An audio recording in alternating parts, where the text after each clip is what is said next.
Oh boy, welcome in everybody. Ben and Woods, 97.3 The Fan. Happy Wednesday to you. What is the opposite of a guttural scream, a guttural yell? All right. No, that's even too satisfying, I think. That's true. There you go. That's better. Anyway, no audio, people are saying. Audio is mic. Everyone's mic's on. Silent yell into a pillow. Okay. We got bean can audio, they said. All right, we'll work on it right now.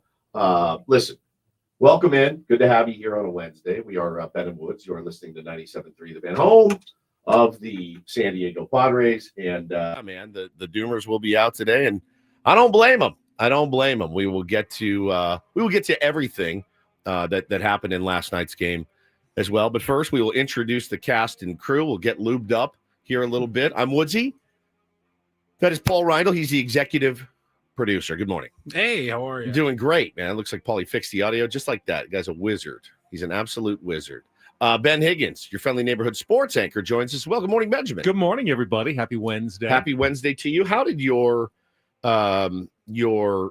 visit into enemy territory go yesterday? By enemy territory, I mean the San Diego State football team, who absolutely hates your radio show and refused to give us any guess ever, and doesn't need our help. I think they've made it very obvious. I think they hate us so much they don't even realize they hate us. Maybe. Because it seemed like a very normal visit for me. Were you nervous a little bit, kind of walking around going, oh, God, oh, God, oh, God? Not really. They treated me fairly well. I got escorted around, which you love.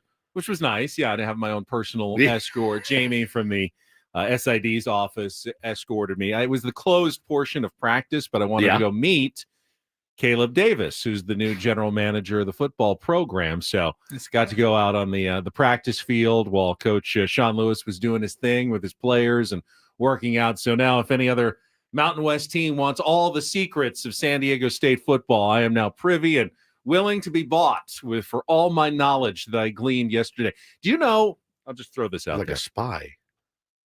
I think football practice is one of the most boring things you can possibly watch. 100%. I know that I've watched a couple.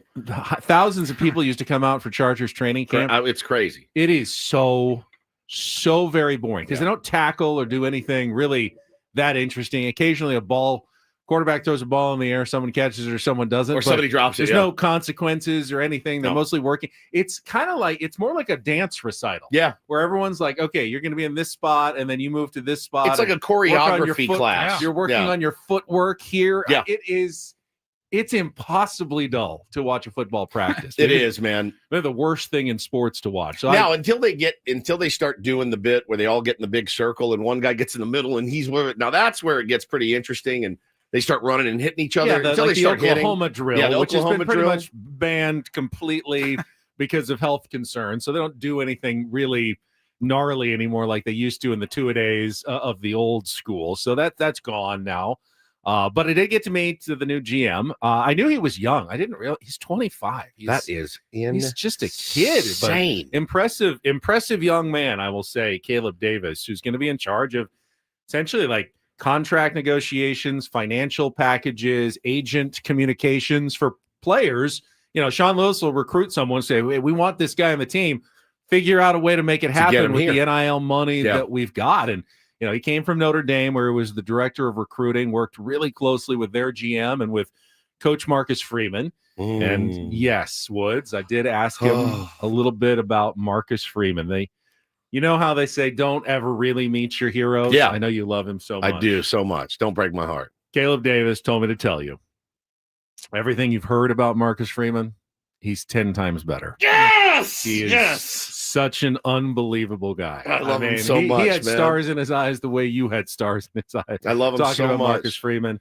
He said, let's see, his second season as coach, still a young head coach. Caleb used to, with one of his buddies from the GM's office, they would show up early at like 6 a.m. to work out before all the team got there just to get their day started. Marcus Freeman was always the first one there, coming to greet them, say hello. Guy works insane hours like good football coaches do. Yeah. They're from well before sunrise to well after sunset, putting in the work, but is just an incredible dude. I love that, man. I love it. Yeah, you know, you're always nervous. You know, you're nervous. You're like, he's getting a lot of pub. When's the other shoe going to drop? And it's so good to hear that he is a genuinely good dude. Because I love that guy. They've had some of the worst coaches, man. Just some of the worst turds that you had to flush. The Charlie Weisses of the world, the Brian Kellys of the world. And to get a coach like Coach Freeman, fantastic. So I like this kid's pedigree already, Benny. Love to. Now, the job that he's taken on, I have no idea. They're very optimistic. I asked him, in San Diego State, compete in the college football playoff? And he went, absolutely. Of course, that's what you're supposed to say. They are shooting for the moon, but man, that seems like a long rocket ship ride away before they get there. But we'll see. I wish him luck. It was nice to meet him. That's awesome. That's awesome. I'm really happy. Maybe I can take him out to lunch and pick his brain further about Coach Freeman. Maybe I get Coach Freeman's number and text him throughout the season. Wish him good luck and stuff. Listen, man, I know people want to talk about last night's game. We certainly will. We've got 4 hours to do it. It was not great. It was not great, to say the least. It was not my favorite game. It started out as one of my favorite games of the season. And I thought this is going to be a laugher tonight. Tonight's going to be a laugher. Turns out it was actually a laugher. But nobody in San Diego is laughing this morning very much. When you lose basically a third of your lineup, Jackson Merrill on the IL before the game, Fernando Tatis Jr. pulled from the game, Jake Cronenworth pulled from the game. And we will talk about the injuries. I'm not a doctor. I have no idea what this entails. I'd never seen what happened to Jake Cronenworth. I'd never seen that before. To my recollection, I thought he fouled the ball off his foot. And no, he didn't. Something happened. Something shut down. It looked like his kidney shut down in the middle of his AB. Or somebody shot him. I mean, I'd never seen anything like it before. It did look like he got shot in the He's back. like, ah! I'm like, is he okay? And he didn't even run. You know when they always had that nebulous thing called internal injuries? Yeah. Looks like he had internal injuries. It sure did, man. But I'm ready to get out of Sutter Health Park ASAP. Sutter lack of health. Sutter Injury Park is what we're calling it. But no, what a turd finish to that game. And yeah, we will absolutely talk about Dylan Cease, because I think what happened last night. It can't happen. And look, there's a part of me for Dylan Cease where I say, hey man, this is your contract year. You can't go out and lay eggs like that. And it hasn't really been that great to start the season yet for Dylan Cease. We'll talk about the game and the specifics. I've got thoughts on Dylan Cease as well. I just wonder, are we going to break like my new rule that you're not allowed to doom about the team that has the best record in the entire league, which Padres still do because the Dodgers and Giants both lost yesterday as well. So if you look at the Major League Baseball standings and you sort by league, Padres and then 29 teams after them in Major League Baseball through 12 games. Well, I think you're absolutely allowed to doom based on what we know about Fernando Tatis Jr., Jake Cronenworth, and Jackson Merrill. You're not going to have Jackson Merrill for this series, the rest of this series, and the series against Colorado. And the next series at home. So he's out for the homestand. He's out for the entire homestand. Who is after Colorado? Chicago? The Cubs come up. Cubs again? I mean, look, that's a huge, huge stick that you're going to be missing, a huge presence from the lineup. So, yeah, I think dooming is pretty fair. And, if this starts with Tatis, the nagging shoulder injury that we have seen from him, yeah, man, I mean, what do you do at this point? We had talked all off season about the importance of health, how cool it will be to see to watch Fernando Tatis Jr. play a full healthy season. He came into the season very healthy, and it was that friggin' one-handed swing, man, that I saw last night. We all saw it when it happened. Everyone across San Diego collectively went, because you saw it, the one-handed swing, the kind of drop the slump down, and you're like, we've been here before, and it's just such a for bummer. anyone who doesn't remember when he threw his shoulder out and was repeatedly dislocating it, essentially subluxing his shoulder. Yeah. Subluxation. Subluxation. That was the word that was always used. He was told, keep your hands on your bat all the way through the swing. Yep. Though the one-handed finish is kind of ripping at that shoulder. So they really tried hard to kind of coach it out of him and make him stay disciplined. But even that year, there were always a couple of times where he couldn't do it. He just would take a swing, and for whatever reason, just whether it was a wild swing or just the way he was following through, the hand would come off, the bat swings further, allows his shoulder to pull further out, and that is what can lead to the injuries. And obviously the concern would be that, well, he's done something serious. Mike Schilt said last night they don't believe medically that there's anything serious wrong with either Jake or Fernando Tatis Jr. So get that out of the way right off the bat. That's what they say. Of course, things change overnight. You know, you get examined the next day. That's normal medical stuff where you don't know instantly the extent of everything, and stuff can change in 24 hours. So there's reason to be concerned, obviously, in any situation like that. You know, I saw a lot of it last night. I'm seeing a lot of it in the chat right now. And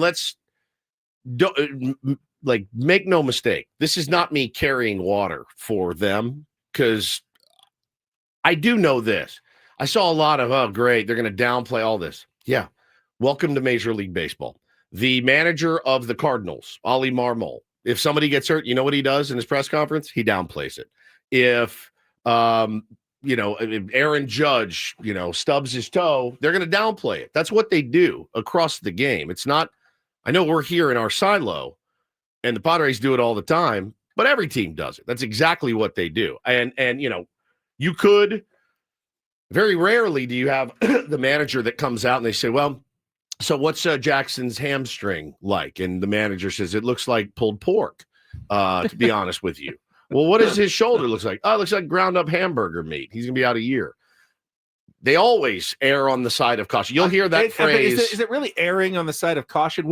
Wouldn't the other way be erring on the side of caution? Yeah, it looks pretty bad, and then surprise everybody pleasantly a few days later when they find out it isn't. I guess they don't want to see an overly panicked fan base without need. I mean, they don't do the under promise over deliver with injuries. Never. No team ever does. Well, because you can't unring the bell. Once you say, Tatis is likely out 3 months, and then he plays 3 days later, you've already done psychological damage to your fan base. So you never are going to underestimate. You're never going to overestimate the extent of an injury. You're always going to downplay it a little bit, and hope that you're right. I'm sure they're also hoping that what they're saying is very true, that it is truly a minor thing. So Ian in the chat says downplaying it makes the panic. Well, yeah, so does overplaying it. So you wouldn't be panicking less if they said it looks like looks bad for Fernando. Maybe back in August right now. We'll know more tomorrow. It's not like you panic less if they said that. You'd be soiling yourself. You would. And again, this isn't me carrying water for them. I don't care how they handle the injuries. I just want the guys back on the field. I don't think they're doing anything wrong.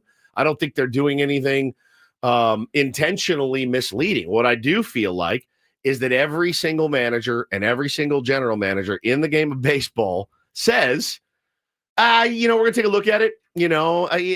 He's walking fine. We got him down there. We're going to let him sleep on it. It's just so standard that it doesn't even bother me anymore. It doesn't. I don't think it's a conspiracy. I don't think it's a Padres alone. I don't look at it and go, oh boy, here they go again. I do say here they go again because that's the way that they do it. That's the way that every team does it. So, Ron Washington, you name him, Brandon Hyde, name any manager you want to. They all, Kierstad goes down and tweaks his knee, then he's going to go, he twists his knee a little bit. We're going to take a look at it tonight. Should be fine. They all do. And whatever the time frame is, guys eventually come back healthy. The time does fix everything. It's just a matter of how much time and, how difficult it is to overcome the loss of the players for however long they're out. Yeah, Ian says it's true. You can't win. No, there is absolutely no winning unless that manager comes in and says, came out in the fifth, we gave him an MRI. There's nothing in there. He'll be in there tomorrow. Now, Fernando Tatis Jr. himself said, I'm not going on the IL. He said it. He goes, I'm not going. It's not an IL stint or anything like that. Now, that doesn't mean he's going to be in the lineup today. And in fact, I probably wouldn't put him in the lineup today. I probably wouldn't put Jake Especially with the day off tomorrow. Tomorrow. Like, you got to just wear it today. You just wear it today and roll the dice. And, the old adult league adage of like, hey, man, we got 8 guys, pull the guy in jeans out of the stands and have him come in. These are big league baseball players. They need to figure out a way to win a baseball game today and salvage or take this series, not salvage this series, but take this series. They win today. They win today. It's a 500 road trip. Yep. You're more than happy with that. Yeah, you and they home lose with 500 road trips after great home stands. That's fine. And they lose today, and then you've lost 2 consecutive series in a row to the Cubs and the A's with the Rockies coming in. Yeah, a punt game incoming. I don't even know that you can consider it a punt because you don't have the bodies, right? It's a punt game would be like, hey, man, everyone's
Hey players, things are about to get real here in San Diego.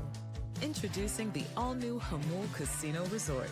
With a 200-room hotel tower, exciting new eats and drinks, plenty of new places to play, and a luxe spa and salon. Hello, rooftop pool and deck. It's where players can play their hearts out and enjoy all the perks that come with it. It gets real this summer at the all-new Hamul Casino Resort, the players' place.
Hey players, things are about to get real here in San Diego. Introducing the all-new Hamul Casino Resort. With a 200-room hotel tower, exciting new eats and drinks, plenty of new places to play, and a luxe spa and salon. Hello, rooftop pool and deck. It's where players can play their hearts out and enjoy all the perks that come with it. It gets real this summer at the all-new Hamul Casino Resort, the players' place.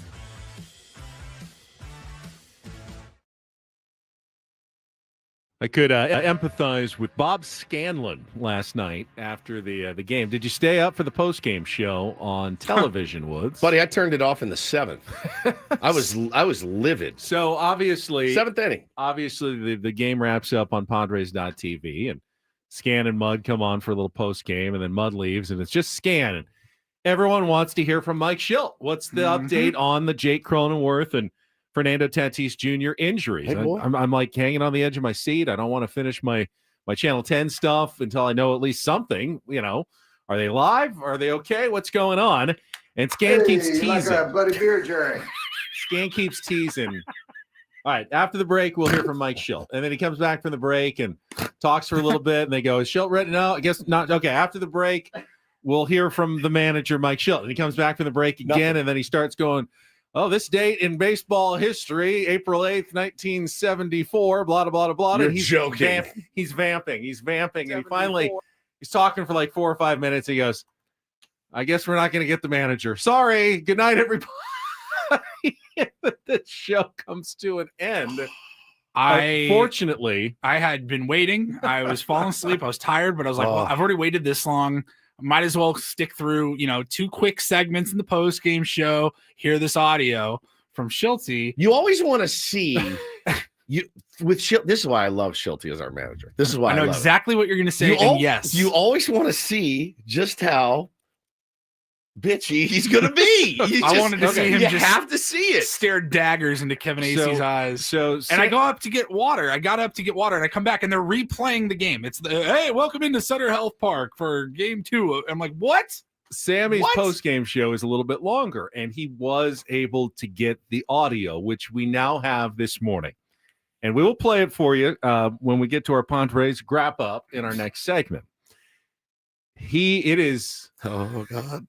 I'm sorry. I'm not. This is not. I'm sure that he didn't want to be there, but he sounds like he doesn't want to be there. Woods. He really was not a fun post-game press conference scrum with reporters last night, who all wanted to know the same thing. Of course. I say we just play it now. You want to hear it? Well, we don't have enough time. And I need to break this down like Zapruder, dude. Let's play it now. Let's play it. React. All right. We'll get to the highlights in a minute. It's only a minute. I'm going to trust your judgment. We're going in reverse order. Instead of highlights and then post-game, we're going to go post-game first. Because I don't think it makes sense if you just throw this in with the highlights. You're right. Mike, what can you tell us about Fernando Tatis?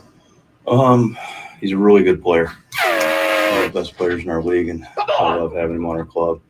But he did go out. Just a little discomfort on the slide at third. Checking out medically, everything seems to be intact and good shape and strength good, and he's not overly concerned. So we erred on the side of caution tonight, and we'll evaluate it. Where is that? His shoulder. He had winced an early swing.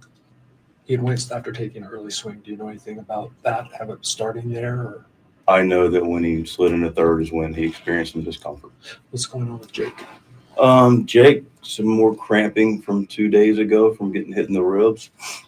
And it just, like I said, cramped up on him and just cramped and just like, we all cramped. So you're saying it cramped. And, again, not overly concerned. We're like the muscles clearly contracted. Jake had to come out. Sometimes but blood they're on the side fills of up. caution and evaluate tomorrow. Would there be any timeline right now on Fernando, or is that kind of still up in the air in terms of figuring out? I think it's day to day. I like the my favorite is what can you tell us about Fernando Tatis Jr.? Well, Mike, what can you tell us about Fernando Tatis? 26. Stands about 6'3", about 215. Where's number 23? He's a great player, good kid. His dad actually hit 2 grand slams in 1 inning. Cool hair, very cool hair. You meant you mean his injury. You meant his injury. Well, you didn't clarify. So how am I supposed to know? He's a really good player. He actually came up One as of a the best players shortstop. in our league. And Yeah, came up as a shortstop. Actually got him from the White Sox for James Shields, which remains one of the biggest fleecings in history. And really good players. Hit about 129 pops in the show, and it's all good. Everything's fine. Oh, you mean? Oh, is he hurt? I thought you were just asking about what I thought of him as a human being. Yeah, I thought of him as a person. He's good with kids. She runs out, gets some fans fired up. He's got Hey, some great Ace, dances. why don't you be a little more specific next time? Yeah. Hey, man. Hey, Ace. Yeah, just ask a question you want the answer to. I love it, man. I love it.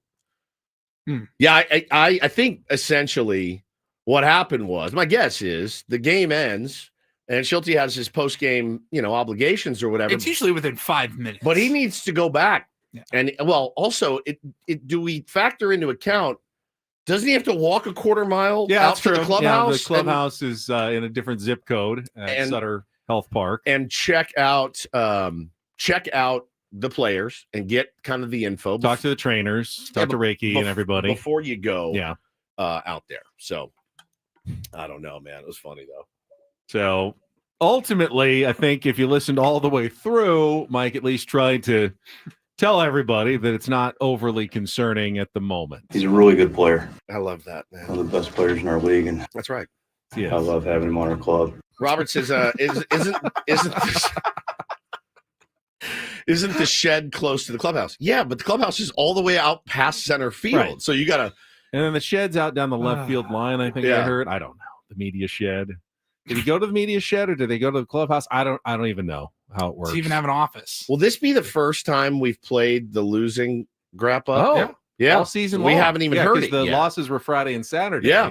We didn't have shows the next day. Look at us. So we'll have our first losing grap up. I'm almost excited to I hear am the too. open because we I haven't hate heard that it we yet. lost, but Paulie put one together, hasn't needed to use it yet, but we'll get to hear it coming up next. We'll go through the game yesterday, and then it is a big league Wednesday. Last week was Brett Boone. We'll talk to him again coming up, but this week we will check in with good show friend Skip Schumacher, see how his new job with the Texas Rangers is going in the can't early wait. going. it's been forever. They're off to a pretty good start, if I'm not They are. mistaken. They had a in little the AL injury, West. big injury last night for them too. Wyatt Langford had to come out of the game, so he's a stud for them. They got some good young players, man. Good young players. I wonder what his 5-year plan is. You think he's trying to lie in wait for that job, or do you think he doesn't care? Boch is, they said this could be his last year. Who knows? He's been saying that for I 10 know. years. Well, about he came Boch. back 2 years ago. I know. Now it's like the ticking clock again. Yeah. And Will Venable left. He left. I thought he was the guy. next, manager in waiting. Could it be Skip's job? We won't ask him about that though, because that would be uncouth. Oh, Woods. I'm gonna ask him. Oh, are you gonna Yeah, ask him? I'll ask him. Then he'll probably answer it, and then we'll have headlines on ESPN.com later Speak for today. yourself. Yeah, speak Like, for yourself. I'm gonna ask Skip him. Schumacher tells San Diego radio show that he's lying in wait Yeah. for Bruce Bochy's job. I mean, he's not gonna Tanya Harding him or I anything, hope not. but he probably would take that. Could be a gig. good situation though. Could be.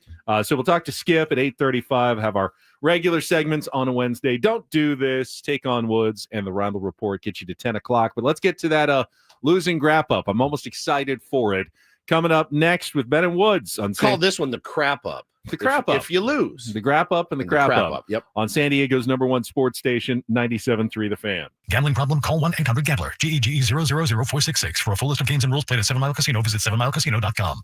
You can always do some winning at 7 Mile Casino. If you are a high-limit card player, they want you to know at 7 Mile Casino, you are welcome. They're spreading big limit action at their Texas Hold'em tables or California-style blackjack. Come on in and experience the best card room that San Diego has to offer. Also happens to be the closest and most convenient. That's exactly right. There's so much to love about 7 Mile Casino. Right when you walk in the door, you'll walk right into a California-style blackjack table. Right off to your right is the Texas Hold'em area, and then kind of around you'll see the Pai Gow and the Baccarat. You walk up to the bar. Beautiful, beautiful, long, really put together bar. Some cool booths off to the side. It's wood. Yeah, it's wood. It's bar, cool. I believe, yeah. It's beautiful. And then out to the patio where you have a view of the bay. It's just a fantastic place to go and relax and play some cards. So check it out for yourself. You'll love it. The proximity is really one of the biggest selling points. It's just 7 minutes from downtown. And open 24/7, even Yeah. on a Wednesday morning at 6:34. If you're getting off work, overnight shift, great place to go. Have a bite to eat. It's 7 Mile Casino. just 7 minutes from downtown.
Hey players, things are about to get real here in San Diego.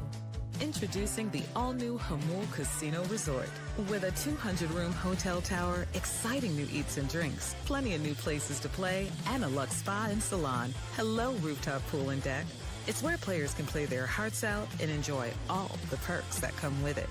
It gets real this summer at the all-new Hamul Casino Resort, the players' place.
Quite a 3 days for the Padres. They scored 3 runs in the first inning for 3 straight days. Wild.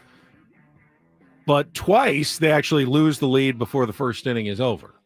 And once they come back and win. Yesterday they did not. You need a break there. There you go. So we will get to the Padres crap up of yesterday's game. We get our first crap up open from Paulie Reindl right after a check of traffic here on 97.3 The Fan. From the 855 Get Ross Traffic Center, protecting San Diego after accidents or injury, here's Kelly Danick.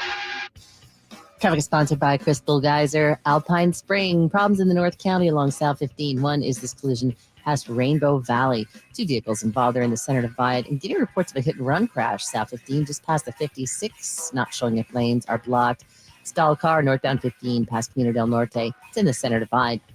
What makes Crystal Geyser Alpine Spring water different? They always bottle their Alpine Spring water less than 1.5 miles from the spring source. And all their bottles are made with 50% recycled plastic from their own recycling plants. Crystal Geyser, bottled at the spring source. I'm Kelly Danick with Ben & Woods, San Diego's #1 sports station, 97.3 The Fan. It's a shame if they lose. You got a problem. Oh, a shame indeed. I couldn't agree more. Here are the lowlights from yesterday's game. What the heck happened? Are you kidding me? Can't even believe it. It's the Padres Wrap-Up, presented by Hamul Casino. Things are about to get real with the all-new Hamul Casino Resort, with gorgeous rooms and exciting new eats and drinks. It gets real this summer at Hamul Casino Resort, the player's place. We'll give it 16 minutes of salt, and then we'll, get back on the pump and figure it out. In as many attempts on the year for Manny, he is still looking for his first home run. On 2-0, Springs delivers, and Machado sends it in the air to right field and deep. Butler is back. He is at the wall looking up. He's got his first home run here in 2025. 1-1, laced down into left center field. Going to be a hit for Gurriel, and it's going to bounce in the gap roll all the way to the base of the wall. Xander rounding third on his way. There will not be a relay to the plate. Yuli Gurriel is second RBI of the year. A double here to bring home Bogarts, and the Padre lead is 2-0. Here's the pitch. Iglesias reaches for it, bounces it out to third base. Collected by Urshela. High throw to first, and Soderstrom came off the bag. He appears to be hurt as Gurriel comes in to score, and Cronenworth goes to third. The Padre lead is now 3-0 at the belt. Long pause now. The pitch that's lined into right center field. That's going to get down and a base hit. It will kick and roll all the way past Lockridge. Butler has scored. Soderstrom with a bad ankle on his way. It's a 2-run double for J.J. Blade. And now a 3-2 game here in the bottom of the first inning. 0-2 the pitch. And Duhar swings, lines it into center field. Lockridge charging. It's going to bounce in front of him. With 2 outs, Blade will score easily from second base. RBI single, Medella and Duhar. And we start over here in the bottom of the first inning. It's now 3-3. To Urshela, swung on, line to left field. Iglesias over towards the line, not going to get there. And it gets past and goes all the way to the wall. And Duhar has scored. Wilson on his way. Bogart's relay is not in time. A 2-run double for Urshela, and the A's, a 5-run first inning, have gone in front 5-3. One pitch hit on the ground to the left side, beyond the dive of Bogarts into left field, and now it gets by Gonzalez. Blade had stopped at third. He starts back up, comes in to score, and Duhar right behind him. And a costly error by Oscar Gonzalez just into the game in left field. Just into Sacramento off a flight from El Paso, and the A's lead is now 8-4. First pitch swinging, J.J. Blade to deep right field and gone. Yuki Matsui had entered the game, and before we even got to mention it, Blade takes him out. First home run of the year for the A's center fielder, and now 10-4 here in the 7th. 2-2 to Gurriel is taken on the outside corner. Strike 3 called, and Ferguson strikes out the side following the leadoff base hit by Arise to end the game. A's bounce back and even the series. Final score tonight 10-4, and we'll have ourselves a rubber game tomorrow afternoon here in Sacramento. Mike, what can you tell us about Fernando Tatis? He's a really good player. He's one of the best players in our league, and I love having him on our club. but he did go out. Just a little discomfort on the slide at third. You know, checking out medically, everything seems to be intact and good shape and strength good, and he's not overly concerned. So we erred on the side of caution tonight, and we'll evaluate it. Actually, quite a bit to go through on this one, Woods. And I want to start in the beginning because I don't know what odds you would have had to give me at the end of the top of the first inning.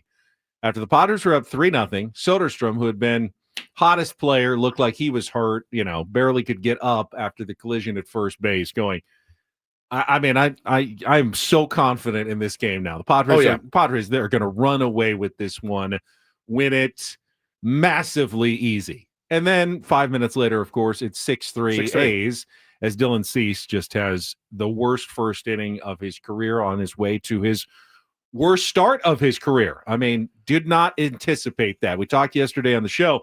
They need a deep outing from Dylan Cease. Had to have it. And they got the absolute opposite. What was wrong with Dylan Cease? I thought the Athletics had a good game plan. I mean, they attacked him early. He gave up most of those runs in about 20 pitches because they were swinging early at balls in the zone, and they were just laying off all of his sliders, which he could not land. The sliders were not hitting. They saw spin.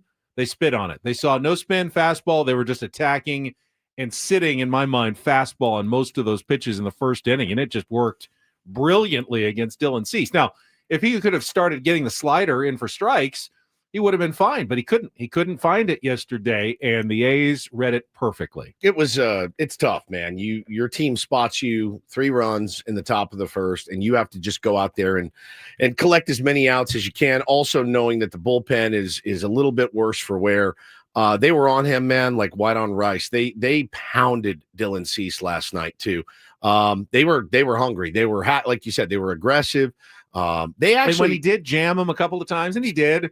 Of course, blooped it in both times. He just could not get outs in that first inning. They were all over him. I mean, he's not traditionally fared well against Oakland in his career. It's one of those kind of weird things that you look at and say, yeah, he's got a 4.28 ERA against those guys, 260 opponent batting average, 340 on base. He's just kind of struggled with that team. I think guys have that. Guys have weird things where they see the ball well at this park. They hit terribly at this park. It's just one of those things. But everything that they hit, Benny, was pretty hard last night. And yeah, man, just did not do what was needed last night from Dylan Cease. And I think there's a reason. Yeah, I think it's okay to be concerned about Dylan Cease at this point in the season. Yeah, after 3 starts. I mean, 2 of them not so great. 2 of them not so great. I remember a couple of years ago, Yu Darvish had just gave like 11 up early in the season. He was fine. Sure. Absolutely fine. Yeah. Dylan Cease is a veteran, so I'm not going to say Velo was still there. Yeah, I mean, for the most part. I think if he just wasn't landing his off speed stuff, and you can't succeed if the other team's sitting fastball. I know a lot of people in the chat. I saw it on Twitter last night. Is he telling pitches? Tipping pitches. Maybe, but I think basically they just went up with the plan like we're just gonna hunt fastballs. If you see anything other than a fastball, don't swing. And it was perfect because he couldn't get anything other than the fastball over. So even the fastballs that were off the plate, because that's all they were looking for, they were able to make contact and, find some holes. And when, it was over the plate, they were hitting it hard because it's like batting practice. It was just fastball, fastball, fastball. And it worked out well for the Athletics. And despite all that, down 6-3, I was still pretty sure when the Padres loaded the bases with nobody out in the top of the second inning that they were going to come back and win that game again. Me too. They tended to do, and that ended up being the pivotal inning. They got one across. Because Manny struck out, and then what turned out, I think, based on what we just heard from Mike Schilt, to be a fairly key play in the game. Xander Bogaerts, it's a medium-deep fly ball to right. You've got a slow runner in Martin Maldonado at third base, and I'm worried he's going to get thrown out at the plate. Tatis, meanwhile, is doing what he should. He's tagging up from second to third, knowing they're going home. It's certainly going home. Why would you try to get Fernando Tatis Jr. out at third, which is further away from right field than home, when you have a much slower runner coming home and you could save a run by possibly throwing it out? So it made perfect sense, that Tatis wasn't the target, but then they cut it and tried to throw to third, which led to the slide at third base, which possibly could have been even before the swing, something that aggravated the shoulder, which is what Mike Schilt had mentioned, a slide at third base. And that was the one that was kind of the unusual play. He was safe, but it was so weird that they even threw it to third base. He may not have been anticipating the need to slide. I wouldn't have in that situation. Of course, you're going home to try to get Martin Maldonado. Why would you throw from right field to third base in that situation? So I don't know if that contributed to it at all, but they ended up only getting the one run. And, at that point, the game, I think, turned as the Padres never scored again after that moment. I got to give Jeffrey Springs a lot of credit, man. After a really rough first inning, coming out, and then what happened? Was it the second inning they loaded the bases, or was it the third? It was the Padres? Yeah. Second inning. Because they loaded the bases, only got one. Yeah. And then that inning, was right? it. Yeah. So Springs has a rough first, comes out, very upset. Comes out, loads the bases, and then first 12 or 11 guys up. I mean, he had nothing. He had nothing. That at bat to Manny starts throwing that changeup away, and it's just so tantalizing because it looks like a heater that's going to be coming right down the middle, and it just breaks right off the plate. Manny swung and missed it, 3 of them, and then had guys reaching for that thing the rest of the night. He found that changeup, and it was over. At that point, nobody could figure that pitch out. So credit goes to him. It's just the hardest pitch to hit if somebody is locating it. I mean, it's just impossible. He did a really good job of making that look like a fastball, man. And it's so tantalizing, and it gets you 3 feet out in front of it. And that's exactly what happened to Manny. He got embarrassed on that, but you got to get a run there if you're Manny Machado. You got to know he's gone out there twice, man. He's going out there again, and he did, and Manny swung at it and missed it. So it's a tough AB there, bases loaded, nobody out. To only get one there to essentially take you out of the game was a tough scene. Mike Schilt was also hoping, I think, to get away with something by putting Jose Iglesias into the outfield, getting his right-handed bat into the lineup, but putting him out there in a position he's never played before. That was so dicey. And he made a couple of plays in the first inning. Of course, the ball finds him right away. But on the double, definitely a bat. I don't know if anyone could have caught it, but a good left fielder probably takes a better line. It doesn't get past him. And then after the substitutions, Oscar Gonzalez arrives at the ballpark in the second inning. No warm-up, off a flight at El Paso. And, of course, the ball finds him right away, and it goes under his glove. Doesn't help Dylan Cease at all as part of the 3-run third inning as the A's really kind of put it away at that point with the 9-4 lead. Padres never able to rally after that. Had a couple guys on, and they ended up 11 hits in the game. Wasn't as though they had no offense. Simply weren't able to string them together enough going forward. And again, I think you make a good point about Jeffrey Springs. Once he found that changeup, I would have never guessed he could have gotten through 6 innings after the way he started No chance, man. And sometimes you got to give them credit, and sometimes you have to look at your guys and really some not great ABs moving forward. Once he did start to find that changeup, I mean, look, they were all balls. Like, everything was off the plate. If you spit on that pitch, he's going to walk everybody. But it was, again, so tantalizing for every one of those right-handed hitters, man. They all went after that thing, and it was a good one. And it was the bottom of the order that was doing it. The A's had 11 hits from the bottom 5 in their order in the game yesterday. For the Padres, guess who's hitting 313 already? Luis Ariz. After his 0 for, what was he to start the season? 0 for 16? 13 at least. I think it got to 0 for 16. And then now he's all of a sudden hitting what he did to win the batting title last year. Guys, and again, I saw this last night, seeing it in the chat. You don't trade Dylan Cease right now. Okay? You don't trade a guy at his lowest value. Right? Well, it's not at his lowest value, but he's off to a slow start. You need Dylan Cease. You don't trade him because you need him. You don't and you don't trade him after. If you didn't trade him in the offseason, you don't trade him after 3 starts. You already are a little light in starting pitching depth. By a little, he's the last guy you can trade right now. Correct. I do think that's you don't trade him until we're 10 games out. Correct. Or something in July. Yeah. And really, like, I would imagine today the beard is gone. I would have shaved it between innings. Possible. I would have absolutely. It's possible. I would have absolutely shaved it between innings. Darren says we got 4 relievers that we are hoping are starters. I don't know what that means. I mean, like Kolek and Vasquez is a starter. Now he is. Yeah. Yeah. So he's a starter. I don't know what this means. Not even sure. Logan Gillespie. I mean, Yeah, the depth is definitely not there for the Padres starting pitch. I got to go. If I'm Dylan Cease, I got to get back to the "there will be blood" look. That's when he was at his hardest. The mustache. Yes, the beard's got to go. Looks like Ron Burgundy when he went off the deep end. I actually agree with you, Yeah. and I know it has nothing to do with anything, but I think Just you're watch. probably right. I bet it does. All right, we will come back. It was a horrible day. We'll have some more news from around Major League Baseball in our second hour. Coming up with Bennett Woods on 97.3 The Fan.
reminded me during the top of the hour break that we have not paid off the incorporator, which is kind of a funny story. So we were talking about a lot about Tatis's injury, and hopefully Jake is okay. Clearly, it's remnants of getting hit in the kidney or the rib cage kidney area by a pitch. 94. Which is clearly painful. I mean, he had apparently huge, giant welt there, and contusion. I assume they've done X-rays and haven't seen there's no rib cracked or anything. Internal bleeding or something. Hopefully it doesn't. It's not like a torn muscle or anything. It's just really painful, and hopefully it'll just get better in a little bit of time, and he'll be okay by Friday. But it brings us to the incorporator. So we have our new incorporator. Do we have the setup from yesterday, Paulie? I just have the word. All right. So we're doing some of our slang and some show drops for Jesse this year. And Woodsy brought to the table. You're a real crumb bum. Crumb bum as the incorporator for yesterday's game. And it just so happened that Jesse was working on getting that incorporator in when Jake was at the plate, and here's what it sounded like. Oh my God! Top of the third inning, Padres come to bat, trailing the A's 6-4 against the soft tossing Jeffrey Springs. He is not really putting a lot firm around the plate, not giving a lot of opportunity to square something up. As Jake swings at the first pitch, there's a fastball, fouls it back out of play for strike one. Particularly, as you noted, with guys on base. And there have been guys on base this whole time. Just sort of putting crumbs out there around the plate. And back in the old days, like the 20s and 30s, they called guys who pitched like that crumb bums. 0-1, grounded to the right side. To his left, Muncy collects And there's it Jake. and throws to first. Jake is saying it fouled off of his leg or foot. And now the home plate umpire, Sean Barber, indicates, yes, that's a foul ball. They let the whole play go on, and now assistant athletic trainer Ben Fraser is out to check on Jake, who is very, very annoyed with the situation, and maybe he didn't foul it off himself. He's walking back to the dugout. So he was all into it, and then he had to kind of just cut it off because of Jake's injury right there. They call guys who pitched like that crumb bum. I don't think they really did. 0-1, They might grounded to the have. right side. You know, he goes and does research and stuff. I don't know. Maybe that's where it came from. I hate facing crumb bums, man. They just sprinkle it around. I just throw the. You're a real crumb bum. Throw the heat, man. Throw the heat and see what happens. Let me take a rip at it. Stop tantalizing me. And I thought what Jesse had thought was that Jake had fouled it off his foot. We all did. And but clearly the replay wasn't even close to his foot. It was simply the act of the swing aggravated whatever was going on with the cramping, he called it, based on the hit by pitch that he took earlier in the week. Yeah. So I thought it was his knee. Yeah, I fouled it off the inside of his knee, the bottom of his foot. You see it a billion times in a base. Maybe he fouled it off his bright green shoes. Has anyone asked him about his shoes yet? I don't think so. How has no one asked him, why are you wearing bright neon green shoes? Is there a reason? Because it doesn't match anything. It doesn't match any of our uniforms. None. And they're just these bright neon yellow green shoes that he wears that stands out. And that's not Jake. Jake's not like he's not like a look at me. He's like a hockey player. It's weird. So Maybe somebody has to ask him. I got a sponsorship or some maybe sort of deal or something. You don't have any white cleats you can throw me? This is all we had. We're gonna make you some fresh ones, but take these neon ones. It's not always the player's personal preference. If they're trying to get a line out and it's advertising. Janine says Andy did a report on it. I need to find it. On the shoes. Yeah. He's waiting for them to be painted. Interesting. All right. Yeah, I haven't heard it yet. So listen. I also felt so bad last night for Oscar Gonzalez. Oh. Flies in, gets called up, super excited, tearing the cover off the ball down in AAA. Jump on a plane. Oscar, you're getting called up to the big club. Jackson Merrill's going on the IL. Runs in from center field, from the clubhouse. Game's already underway. Game's underway. He has to run in a half inning. And sitting there, just, hey, what's up? What's up? Yeah, good to see you again. Haven't seen you in a couple weeks. He still had the sticker on the top of his bill on his hat. Yeah, brand new, man. I mean, he had just gotten there and changed as quickly as possible. And then all the injuries start happening, and they throw him out in left field. And the first play he gets is just a one that he's done a million times, base hit out to left field. goes for it, misreads the hop, and goes right under his glove. And you see the guys just tearing ass around the bases. And you're like, oh, that's a really, really great way to start your Padres career, is with like a 3-base error for Oscar Gonzalez. So, hey, listen, flush this one, reset it, go out and try to figure out how to scrap together a win today. It's going to take a lot. Who's on the bump for Oakland? Osvaldo Bido. He is good. He's had a couple of good starts. He is really good. I think 1 run and 2 runs in his 2 outings. The question I have going forward. So yesterday it was obvious to have Brandon Lockridge playing center field after they put Jackson Merrill on the injured list. That was against a lefty, though. When you go against righties, who's your center fielder now going forward? Brandon Lockridge. He's going to play against righties every day. What choice do we have? Well, until yesterday, you could have moved Tatis over, and you could have put like Hayward and Sheets in the corners if you wanted to get lefties in there. But now with Tatis not playing today, it's probably going to be Lockridge. Hayward's played a few games in center in his career. I don't see him moving over there at this point. But if you wanted a lefty, that's screwed anyway. That's an option. Or you could call up another player from the minor leagues. But then who do you if you're not placing either Jake or Fernando on the injured list, who are you sending down? You could call up Tirso Ornelas and get another left-handed bat into the lineup. Jonathan Perlaza is a switch hitter, I believe, and is off to a hot start as well. I don't think he's on the 40-man, though. So you'd have some roster juggling you would need to do. Otherwise, is it Tyler Wade time? Tyler Wade. Otherwise, it's just Brandon Lockridge every day in center field until Jackson Merrill is back, which is defensively fine. But offensively, you weren't getting a ton of out of Brandon Lockridge against lefties. And presumably you'll face a bunch of righties as well coming up, and you'll get even less out of Brandon Lockridge offensively. Like I said, I mean, I just don't think there's a lot of options in center field. You're going to have to roll with Lockridge and then kind of mix and match on the corners. I don't expect Tatis to be in the lineup today. I really don't expect Croney to be in the lineup today. If Tatis comes back Friday and he's okay, would you put him in center for a few days? No. You leave him in right? Yeah. Let's leave him out there. More than likely. He's not good in center field. Call it what it is. He's not a good center fielder. He's an athlete. He's a freak athlete. I don't think I'd go that far. I good. think he's better than Brandon Lockridge. Offensively. Defensively, I think I'd rather have Lockridge in center than Fernando Tatis Jr. I'm leaving my platinum glove. I'm leaving Fernando Tatis Jr. Platinum glove right fielder Fernando Tatis Jr. He has had some of the worst reads I've ever seen in center field. I really just leave him where he is. And I was as surprised as anyone when I saw, I said yesterday, we got to get Iglesias into the lineup, not at the expense of having to put him in left field. Holy cow. It was terrifying. But how interesting is it that the shortstop makes the plays in left field? The left fielder goes in and boots one. It's the weird game of baseball. You see something that you never see before. But yeah, so they're going to have to do something, Ben. What you'd hate to see is one of these things like, hey, we're going to hold out Tatis and Croney today, and then they're going to have the off day tomorrow. Ooh, they're actually not ready Friday or Saturday, maybe Sunday. We don't know yet. And then you're just sitting rotting with three guys. You can't. Your bench is thin as can be, and it doesn't also mean I want to see those guys put on the IL either, because I feel like if Merrill, Tatis, and Cronenworth are all put on the IL, this team is going to be tested. They already were being extra cautious, they said, with Merrill by putting him on the injured list. Are you going to do the same thing with two other stars? Two other, at least, everyday players, certainly.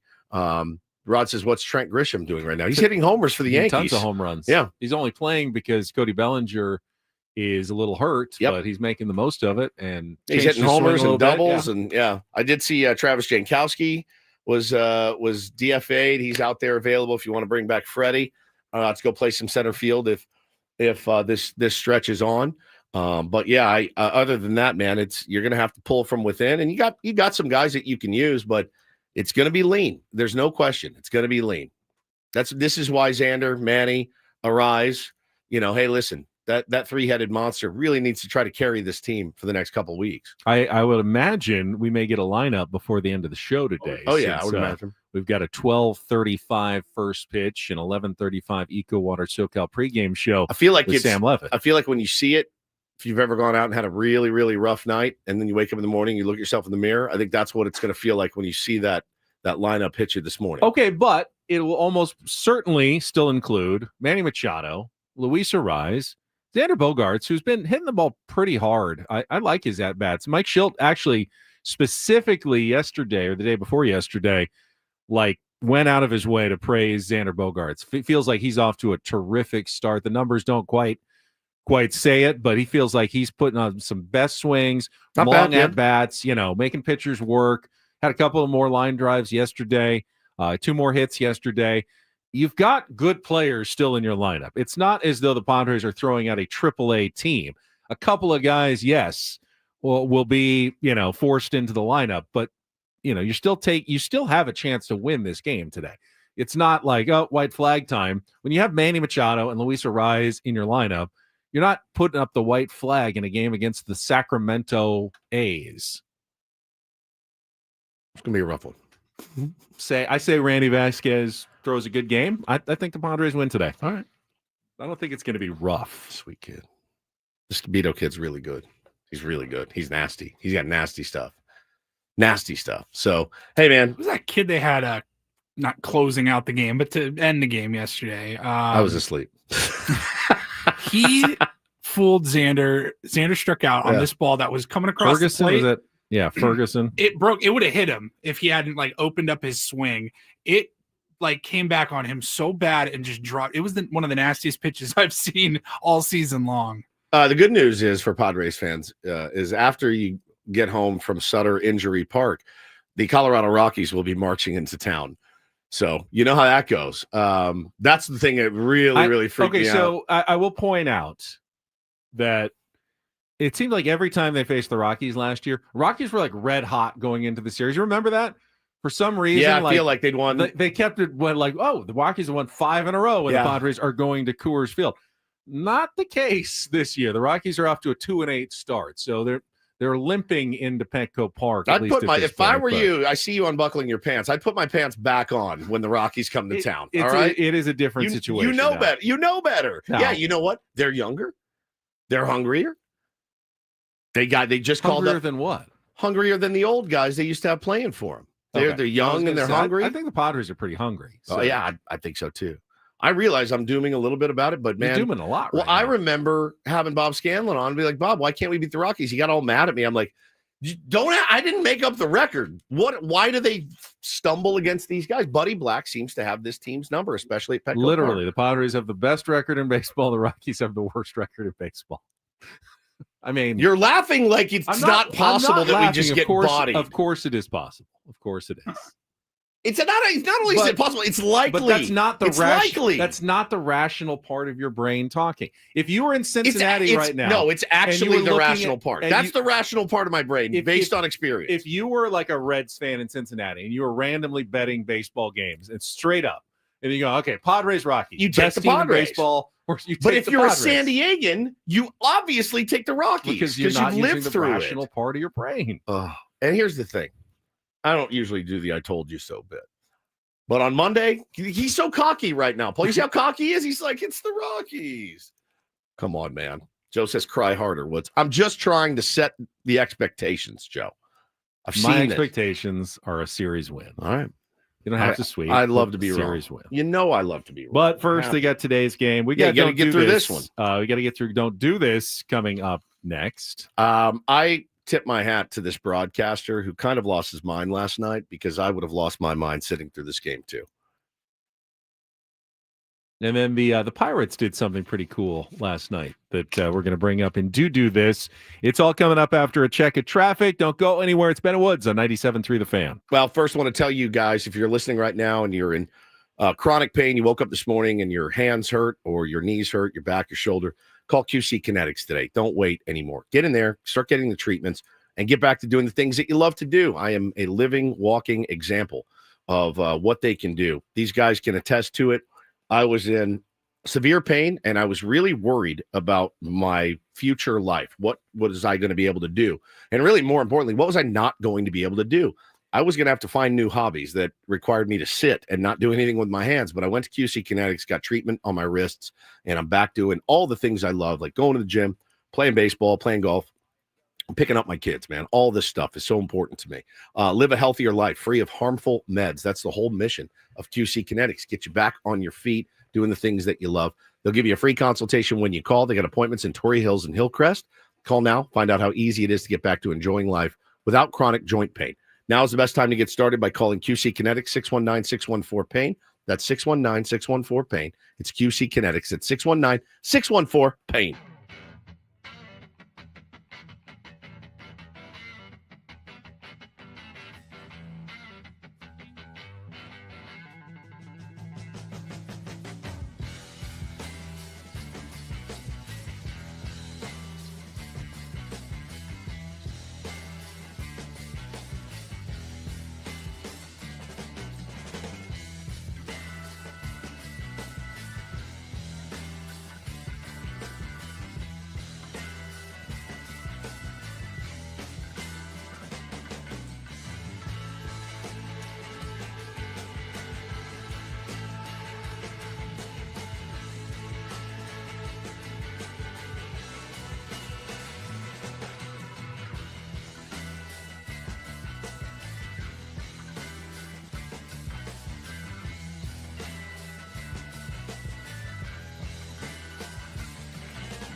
Hey players, things are about to get real here in San Diego. Introducing the all-new Hamul Casino Resort. With a 200-room hotel tower, exciting new eats and drinks, plenty of new places to play, and a luxe spa and salon. Hello, rooftop pool and deck. It's where players can play their hearts out and enjoy all the perks that come with it. It gets real this summer at the all-new Hamul Casino Resort, the players' place.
We did the math.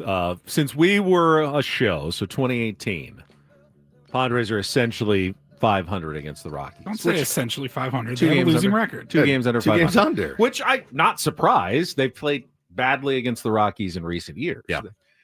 Doesn't mean that that's going to hold. The Padres were not a good team first couple of years of that, and Coors Field's a tough place to play.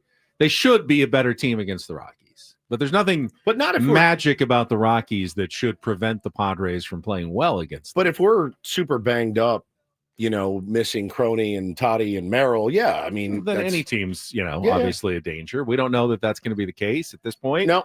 Mike Schultz, hopeful that both guys will be back by Friday after a couple of days off. Sure hope so, buddy. Don't act like I want the Rockies to win to be right. I would rather come in here and I'll let you guys smash egg on my face if we sweep the Rockies. I would literally let you smash an egg on my face.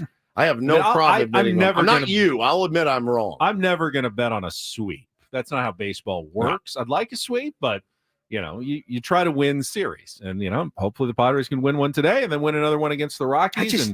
That team is just such an effing thorn, man. They just seem like a thorn every single. Why are they not a thorn for other teams? It's a great question, dude. It's a great question. You've been asking it for years. I certainly believe there were Padres teams that may have not taken those games as seriously as they should. I don't think this Mike Schilt team is going to do that. I don't think so either. What does this Mike Schilt team look like come Friday, Saturday, Sunday? That's a concern. You're already missing Jackson. You're going to be without Jackson. I got a text too from our buddy that's covered Jackson for years. He had some hamstring issues down in the minors, like 2022, Ben, and just said, hey, last time he had kind of the hamstring thing, he was out about 3 weeks. So that'd be tough. It'd be tough to stomach losing Jackson Merrill for 3 weeks, but guys got to step up.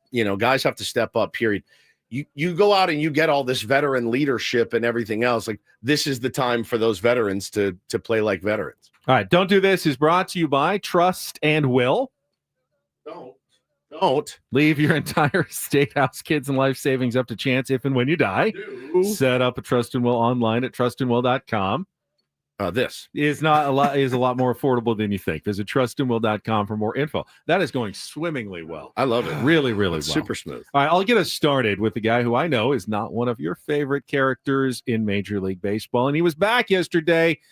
Zach Hampel, the home run ball vulture, who goes around Major League Baseball ballparks collecting thousands and thousands of home run balls and foul balls over the years. Well, did it again yesterday, was in Tampa, Steinbrenner Field, where the Angels were playing the Rays.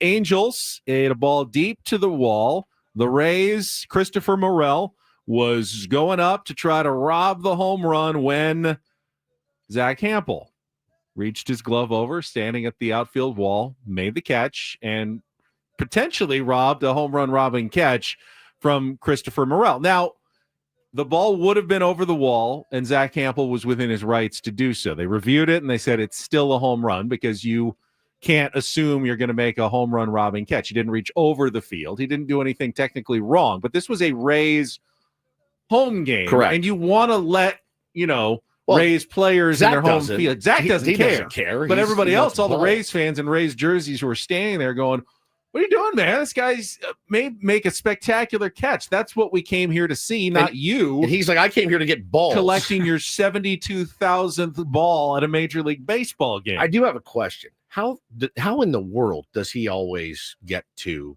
the spot? He's got strategies and charts. He knows where guys are most likely to hit it, and he runs around the field during the game to get into the position where the guys are most likely to hit it. Crazy. He would be such a fascinating guy if he was just normal. If he was just normal. Not a jerk. And that didn't complete tool. Push little kids out of the way for baseball. If you take all the crappy stuff about him and take that out of the equation, it's kind of remarkable. It really is. Like it's actually kind of spectacular what he does. It's like some voodoo stuff. Like a team should hire him and be like, "Can you position our outfield?" That's what he has a knack for it. You gotta be playing chess here and be like, "Hey Zach, why don't you come down and work with our outfield a little bit about where they should play?" I don't know, every hitter in the big leagues, because he's always in the right spot. It seems. I have so much respect for guys like Sammy Levitt. guys like Jesse Agler, guys like Don Orsillo, all those guys that had to slog through calling minor league games. And this is no different. Sitting through this one last night, the Jupiter Hammerheads, Ben. How do you say this? Dunedin? Dunedin. Dunedin. Dunedin, Florida. Dunedin. So the Jupiter Hammerheads were playing the Dunedin Blue Jays. And, the Hammerheads, they walked 22 hitters in one game. Here are the two announcers. Listen to how long this guy's been in baseball, and then we can talk about it. It's only my 5th season. I've been in baseball, a little under a decade because of my college days. I've never written so many RBI walks in a book before. Listen, I know that I'm supposed to be optimistic about our team here, but I mean, come on, guys. Like, I could go out there. Let me loosen up my shoulder. I'll go help things out because you got to put it over the plate. You got to give your defense a shot. You have not been given a shot all game. We're broadcasting for maybe 2 people right now. That's for sure. Hey, these two people are thoroughly mentioned and entertained right now. Next pitch, misses outside, ball 4. Well, why not? 21 walks today. Oh, my God. The payoff pitch from Reyes. Outside, ball 4. So there's the 3rd walk of the inning, the 22nd walk of the game, 22. And that'll load the bases for Manuel Beltre. This has been a night. I can't say it's been it's just been a night. It's one of the nights of all time. That's for sure. It's a historical night. It's one of the nights of all time. Yes. This is a night in history. And I hope it never comes back. 22 So it was so quiet at that game. I thought they were like in a studio, but then I heard the catch of the ball and then the PA announcer. There's like literally no one left. Yeah. So they do have a mic. There's It's a mic. just so quiet at that field that no one's making any noise. What a slog that is. It's like watching your little kid play in the first year of kid pitch, something like that. College baseball can be that way sometimes too. They don't have a pitch clock, and you get pitchers midweek games, especially that aren't their big regular starters. Yeah. Once did a San Diego State game with Chris Ello. I started the game with him and then had to leave in like the 6th inning to go do my 11 o'clock news at Channel 10. After the news, went back. Game was still like in the 13th or 4th. I mean, it was so long. It was such a long game. I don't even know what you do. I don't know how you fix that. You just have to let it play out. But 22 walks from one. That's just from one side. I don't know how many Dunedin walked. I'm sure they walked a few too. Sitting there, that is such a slog. And those guys, whatever they made for that game, $100 or whatever, it ain't enough. It is not enough. If they have Venmo, I'd send them $50 today, buy them a drink, because that's one of the biggest slogs of all time. All right, finally, a little doo-doo this. DD mega doo-doo. Another tough start to the season for the Pittsburgh Pirates. Obviously, they had some excitement going into the year with Paul Skeens. Yeah. Still have a rough owner, and they're off to a 4-8 start. And yesterday, they only had about 8,291 fans in the stands. How many? 8,921. That's generous based on the picture that I saw. And that was because it was about 33 degrees for their Skeens game. on the bump, too. Yeah, I mean, you think that Paul Skeens might draw a few more. Not in 33-degree weather. But you're also like, he pitches for our team. We'll have a chance to see him on again. a nicer day. Oh, yeah. I don't need to go sit in 30-degree weather. But what the Pirates did was pretty cool. They announced during the game that everybody in attendance that had their MLB app account, we're just going to give you 2 free tickets for another game. It's a good move. Hopefully on a nicer day in the future. We're going to reward you for showing up for this one by giving you free tickets to a future game. And listen, this is probably a discussion for another day. Is there anything that they can do? Is there anything that they can do to combat some of this that's going on? You've seen already a couple games in the snow. Obviously, the weather's unpredictable, right? You can't just start the season on the road for 3 weeks, or like you Pretty can't. predictable. It's going to be cold in a lot of places. It's going to be cold early in the season. I mean, I think cold is one thing. The driving snow. But in what Detroit, they could do, they don't want to do. Shorten the season. Started a little bit later. Yeah, started in. They don't want to do that. Started in May, or at least mid-April.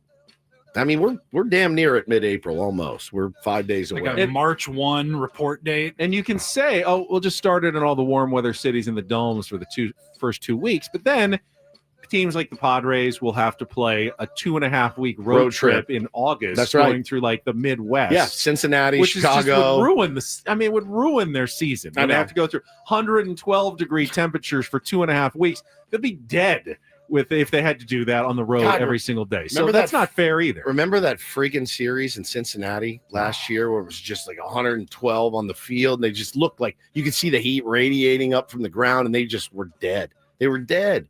Yeah, it's tough. It's tough, dude. I don't know what you do, but this ain't it right now. It's not it. It's gold. And that is don't and do this for a Wednesday.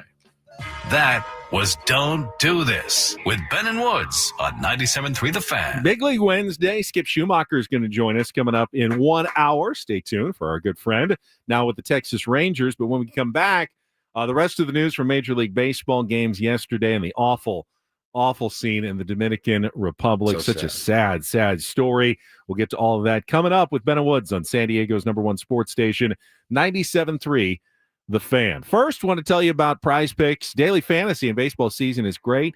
Full slate of games means you can put together your own lineups, like over 10 million Prize Picks users out there who have won billions of dollars. It's very simple. It's very easy. You just set your lineups based on stat projections. So look at the numbers. You pick more or less. Set them together, as few as 2, as many as 6, and you can win up to 1,000 times your cash every day on Prize Picks. Go with the power play for the big wins, or go with the flex play. Let's say you put together a 4-player lineup. You can say, but I only need to win 3 of them to win back money and put positive dollars into my account. So go to the Prize Picks website, prizepicks.com.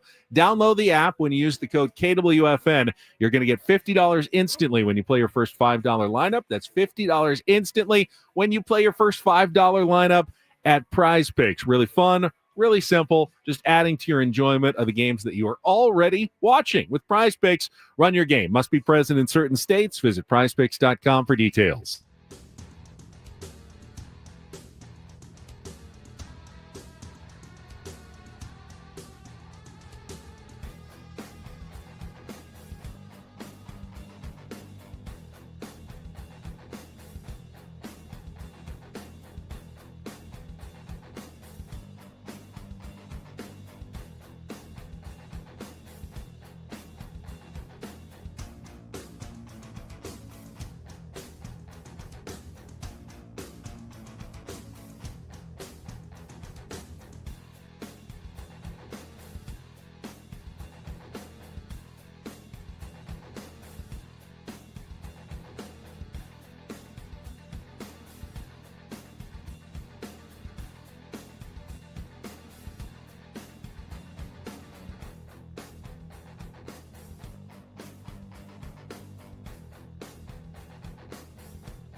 Hey players, things are about to get real here in San Diego. Introducing the all-new Hamul Casino Resort. With a 200-room hotel tower, exciting new eats and drinks, plenty of new places to play, and a luxe spa and salon. Hello, rooftop pool and deck. It's where players can play their hearts out and enjoy all the perks that come with it. It gets real this summer at the all-new Hamul Casino Resort, the players' place.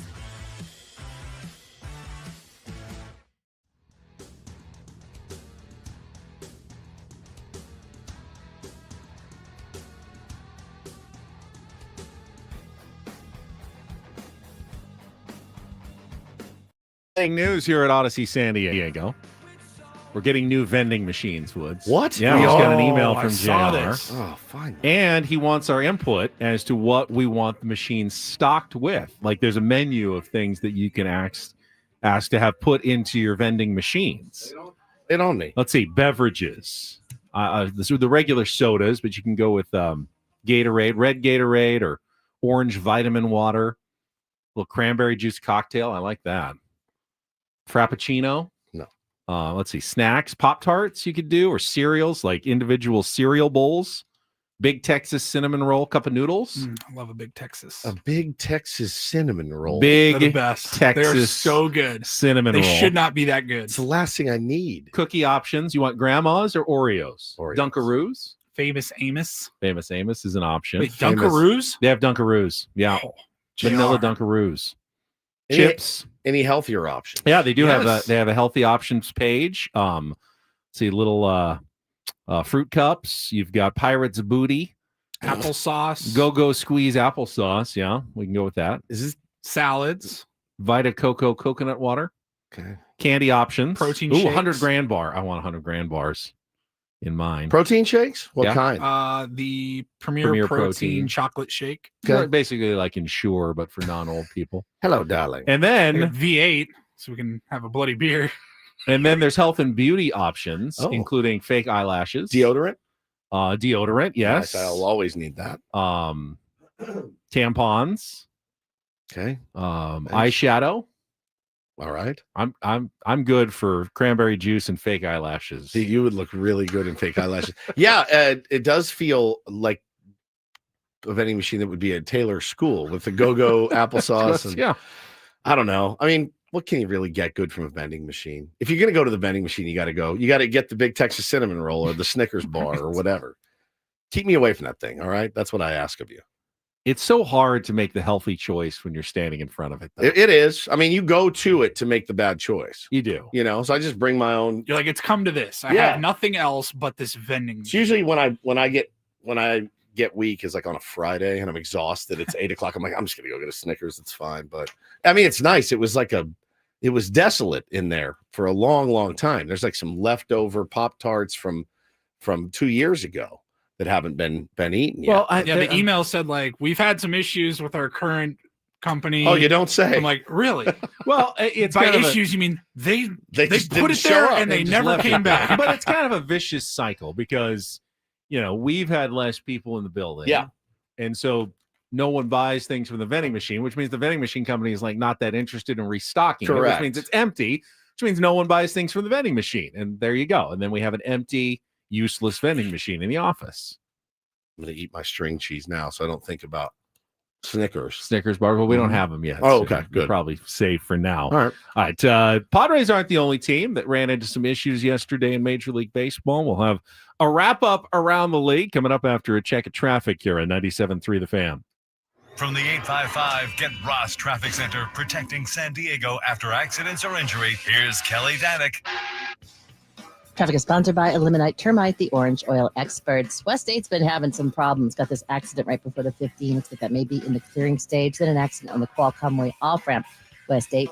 Then one more crash. This one is near Sports Arena, over to the right shoulder. Also traveling on northbound 805 right before Governor. Watch out for some large tire tread in the slow lane.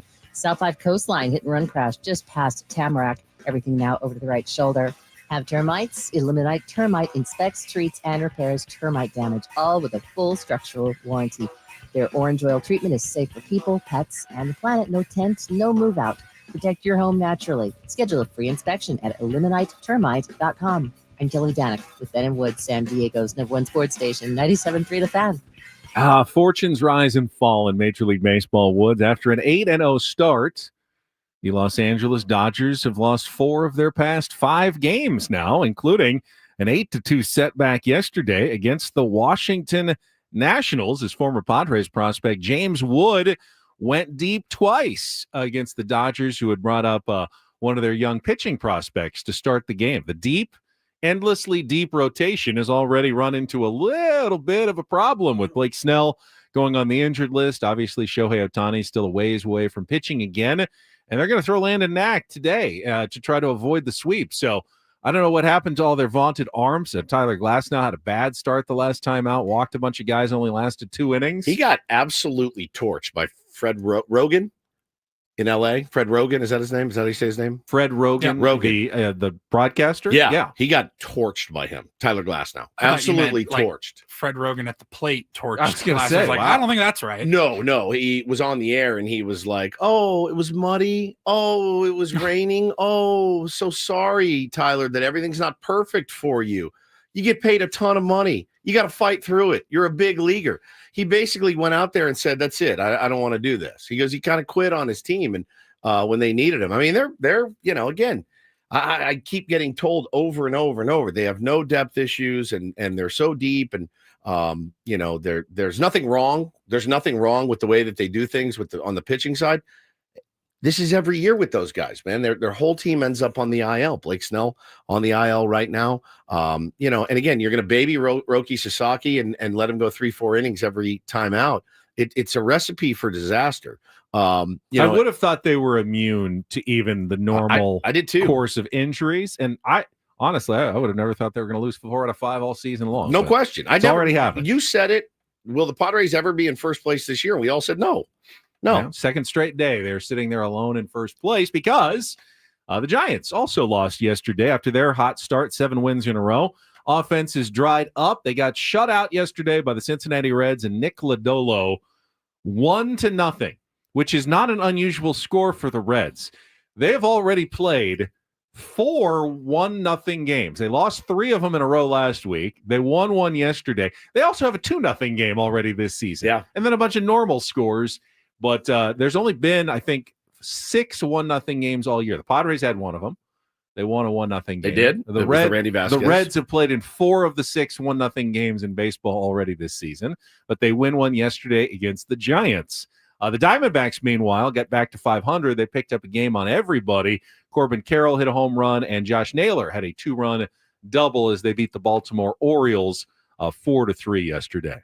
Yeah, you had a couple of aces. Really taken on the chin yesterday. Garrett Crochet in Boston. Ben, obviously Dylan Cease. First loss for Crochet. Yep. Paul Skeens did not have a good outing yesterday. 5 runs allowed, his career high against the St. Louis Cardinals. Tarek Skubal was really good.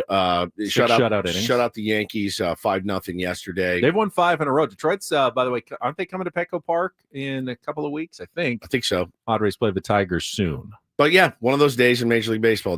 I did not have Sonny Gray out dueling Paul Skeens yesterday, but that's exactly what happened. The Mets are hot. They have won 6 in a row. Pete Alonso drove in 4. Now, they've been playing the Marlins. They beat them 10-5 yesterday. Braves got Sean Murphy back. After a 1-8 start, and he was an immediate impact with a home run, 4 runs batted in his season debut, and they beat the Philadelphia Phillies 7-5, so I'm sure they're feeling a little bit better about that. And Mike Clevenger, old friend alert, lost the game on a bases-loaded walk as the Guardians beat the White Sox 1-0. Only run of the game allowed. 5 Cleveland pitchers combining on a 2-hit shutout of the White Sox. Nightmare start for the Twins continues. Pablo Lopez grabbed his back of his leg after walking Jonathan India in the game yesterday against the Royals. He's got right hamstring tightness as well. So, yeah, man. There's guys dropping like flies around the big leagues right now. Some really, really good pitchers and some really, really good players, as we know, and kind of waiting on an update from the Padres today. I think the lineup, when they send it out, will give us everything that we need to know as of right now. Well, I don't know. That will give us everything that we need to know. At least for today. I would be surprised to see Jay Cronenworth or Fernando Tatis Jr. in the lineup today. Yeah. It was reported last night by Kevin Acee that they're expected to be given the day off, knowing then you've got a full 60 hours between games where they can try to get right again in time for Friday night's series opener against the Rockies. I think Croney said he's going to lobby to get in there. Yeah, he said he'll lobby to get in there, and we'll see what happens. But I think the only highlight about last night's game was when Mud and Don started talking about the pregame spread at Sutter Injury Park, and I couldn't believe it. Mud, you could tell immediately, was like, "Oh yeah, I really liked those."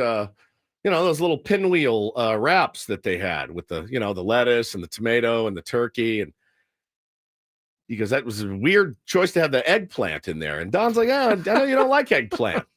He goes, no, I don't. He goes, and Don's like, I like eggplant, but I like it with a little sauce. Was it just plain like raw eggplant? I hate those turkey wraps with nothing in them. So do I. And then Don says, yeah, and then yesterday we rolled out the mushroom sandwich, and I go, what? And I started laughing. So, and then he got going, and when he starts going, that's when America's first vegan ballpark. When Mud brought up just out of nowhere, it was quiet for like 5 seconds. He goes, "Hey Donnie, what'd you think of the spread? Yeah, for the media today." So I stopped everything I was doing, and I was like, "Whatever is happening next is going to be gold. I cannot wait for this story." Don Sir Levy goes, never heard of a mushroom sandwich. I was in tears. It's kind of like prison food. Yeah, it's like prison food. And then he's like, and then Mud goes, yeah. And then, he goes, the worst part of, they have these mushroom sandwiches and people are picking through them, looking for any shred. Is there any turkey in here? Anything? Dallas Braden, A's broadcaster, walks by and he's like, it's clearly a build your own. Just build your own from whatever you find. But everyone was picking through these mushroom sandwich. Have you ever heard of a mushroom sandwich? I mean, I've heard like of a portobello mushroom burger, like you replace the burger patty with a big portobello mushroom. But like a mushroom sandwich, I wouldn't call it a mushroom sandwich. I pictured like some wheat bread and some just diced up mushrooms on there. It's the worst thing I've ever. Button mushrooms. Yeah, sliced button mushroom. I would say mushrooms fall in the category of foods that I wouldn't eat on a desert island. Most improved by cooking. If you saute some mushrooms and some butter and some garlic and throw them in with a stroganoff, they're delicious. If you just eat them raw in a salad, oh god, I do not like raw salad mushrooms. Ray says, this sounds amazing. Ray, what? They're a fungus. They're so, I can't even fathom. Like walking up to the spread, you're like, I'm not going to eat at the hotel. I'll just eat something at the ballpark. And then you're like, oh, it's a mushroom sandwich. I was dying. Those guys, again, they're the best on the planet at making a really crap game that makes you really sad because you're losing your best players. And then you start laughing. And remember, hey, man, long season. We're going to be fine. Mud and Don are here to keep us entertained. But it just doesn't sound like it's been all that great of an experience. So as I mentioned yesterday, I'm living back at my parents' house for a couple of days since we're termite tenting. Should be getting back into the house today. And we're watching the game. And my mom goes, would you be able to stay as chipper as they do in a game like this over the course of the season? That's a great question. And I said, yeah, I think I would. And I said, honestly, I think what Woods and I do is harder than what Mud and Don do. They at least have a game to describe and talk about. We got 4 hours, no game. We're here the whole time. And it's really my role to stay kind of chipper for the most part over those 4 hours, no matter how much mine too. Woods wants to doom sometimes. Well, I mean, I'll doom, but I'm still in a good mood, at the end of the day. You are. Mud and Don also don't have a YouTube feed calling them idiots, the whole time while they're broadcasting. They should, though. They should. They should open up the YouTube. I would love it. They never would. Set up the cameras like Mud we do, it. so you can watch them the whole game. Because I love when they go to the shots of Mud and Don, but you can only go briefly because you don't want to miss the game, obviously. But if I could have the YouTube stream of them on one feed and then the game on the other, and combine them together, that would be fun. Yeah, I think Mud would be way too easily distracted. Way too easily distracted. By the chat? Yeah, like yourself, you get distracted by Donnie, we got a new member. Yeah, Donnie, we got a new member. I don't care, man. No, it was so good. I can't imagine that the the spread was very good. And you can kind of tell by the way they were talking about it. Mudd was very sarcastic. Oh, yeah, I like those pinwheels. That made me go, oh, they just went and got the catered thing from like Costco, the little pinwheel sandwiches. Yeah, that's exactly what they did. Right? That's exactly what they did. Dumped it off on a table in the media tough shed. Yep. And called it a day. Meanwhile, awkward transition. Very from awkward. Media spread to tragedy, but the death toll has climbed to at least 113 people in the Dominican Republic. 113. Now, including former Major League players Octavio Dotel and Tony Blanco. Among those killed after the roof of an iconic nightclub collapsed in the early morning hours yesterday. The people killed included the sister of Nelson Cruz. Oh, it's so sad. Nelson Cruz, who was actually the governor of the northwestern province of Monte Cristi in the Dominican Republic. So sad. At least 255 more people were injured. The rescue efforts continued throughout the day yesterday, and obviously the investigation of what caused the roof to collapse wasn't immediately clear is going to go on, but just so horrible. I mean, this is like a very popular, like upscale place that attracted, big league players and went for big events. And this was some sort of, big event that everyone was there for. And just the roof collapsed and no one knows why, but just a horrible, people trapped. I guess they pulled Dotel out after hours. He was alive, but then on the way his to the condition hospital worsened and he passed away on the way to the hospital. I thought I saw earlier in the day, he was there, but he was okay. Yeah. And then I saw a couple hours later, no, he had passed away. Saw a lot of tributes pouring in about him. Guys like Mike Cameron who played with him. Everyone said, totally infectious personality, really great teammate, won a World Series. Like just a very, very sad story, man. There's nothing else to say. I mean, how we do it. And I really hope we can see more unity and more peace when already things are so difficult. So, shout out to his family. Oh, terrible. Too many to go around yesterday. Just awful story. Octavio Dotel had the great Chris Berman nickname on the highlights. What was Octavio, don't ask Dotel. Oh, I didn't remember that. That was a good one. Really good. I liked Odabe Young again McDowell. Odabe McDowell, my Texas Rangers. You see him every night. Yeah. That was a good one too. Really so good. That's so sad, man. Awful story. Great transition. Yeah, sorry. Crushed it. I just don't know how to do those. No, nobody does. I mean, I'm good at segues. Really You're very good at segues. Sometimes there's just no way. No way to go from one thing to the next thing. I get it. So let's just quietly reflect here on Ben and Woods. Yeah. Moment of silence. I don't want to jinx it, but I did just get a confirmation. It is a Big League Wednesday. You've already teased. We have Skip Schumacher joining us at 8:35, and we're going to pencil him in. We're not going to write in permanent ink. Oh boy, the old pencil in. But we're going to pencil in. How about former Major League pitcher Dallas Braden? Oh, the build your own mushroom. The build your own mushroom guy. I'm going to tell him we just really want to hear the mushroom sandwich story. Jay, that's a good one. Bert, be home, Bly11. We're aiming for 9:35 with Dallas Braden. Sounds good. That'll be in the second half of Ben and Woods, as well as Take on Woods and more coming up next here on 97.3 The Fan.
All right, my friends, we are halfway home on a Wednesday. Ben and Woods 97.3 The Fan. Thanks so much for being here. Beautiful, beautiful day out there in our fair burg. Man, look at that.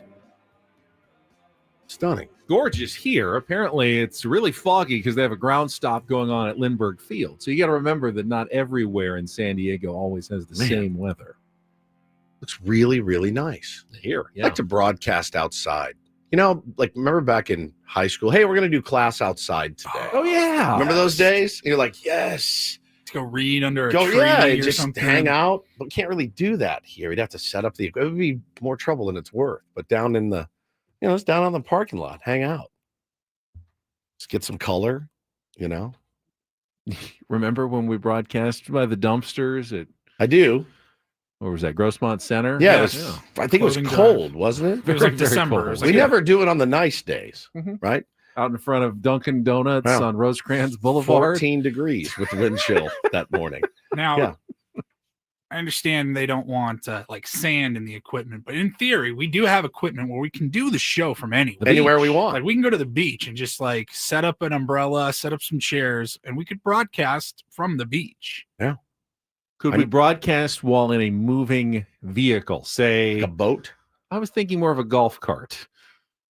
Would you want to play golf? Yeah. And broadcast? Yeah, do a show while playing a round of golf one day. I did many meetings during COVID on the golf course. Many conference calls and Zoom calls with the phone in my pocket, playing golf. It was those were good times. Good times every day. Well, thanks for being here. We appreciate you. I'm Woodsy. That's Paul Reindl. He is the executive producer of the program. Ben Higgins, your friendly neighborhood sports anchor, joins us as well. I spent a little time yesterday, Ben, getting some more roast jokes down and writing more material for the roast that we will be hosting for my father-in-law on Friday.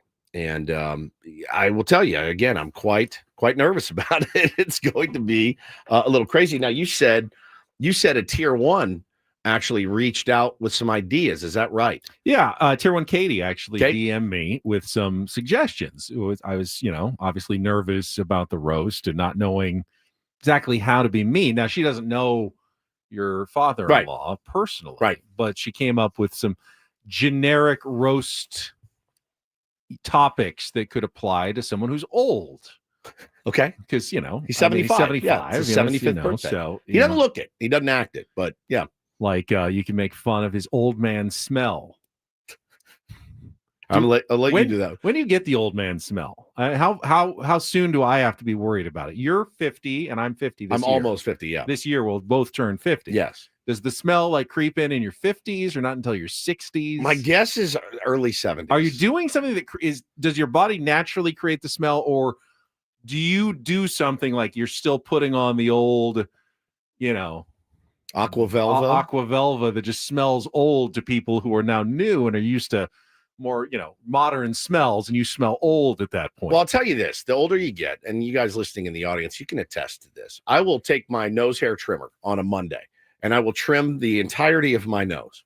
And by Wednesday, it is sticking out again. My ears right here on the side bend, right here, this part, I will trim them on Monday. And by Wednesday, it's like a thatch of hair. And I don't understand why that happens. My eyebrows are growing wonkily the older I get. Everything is speeding up on me, man. It's speeding up on me. And I'm trying to fight it.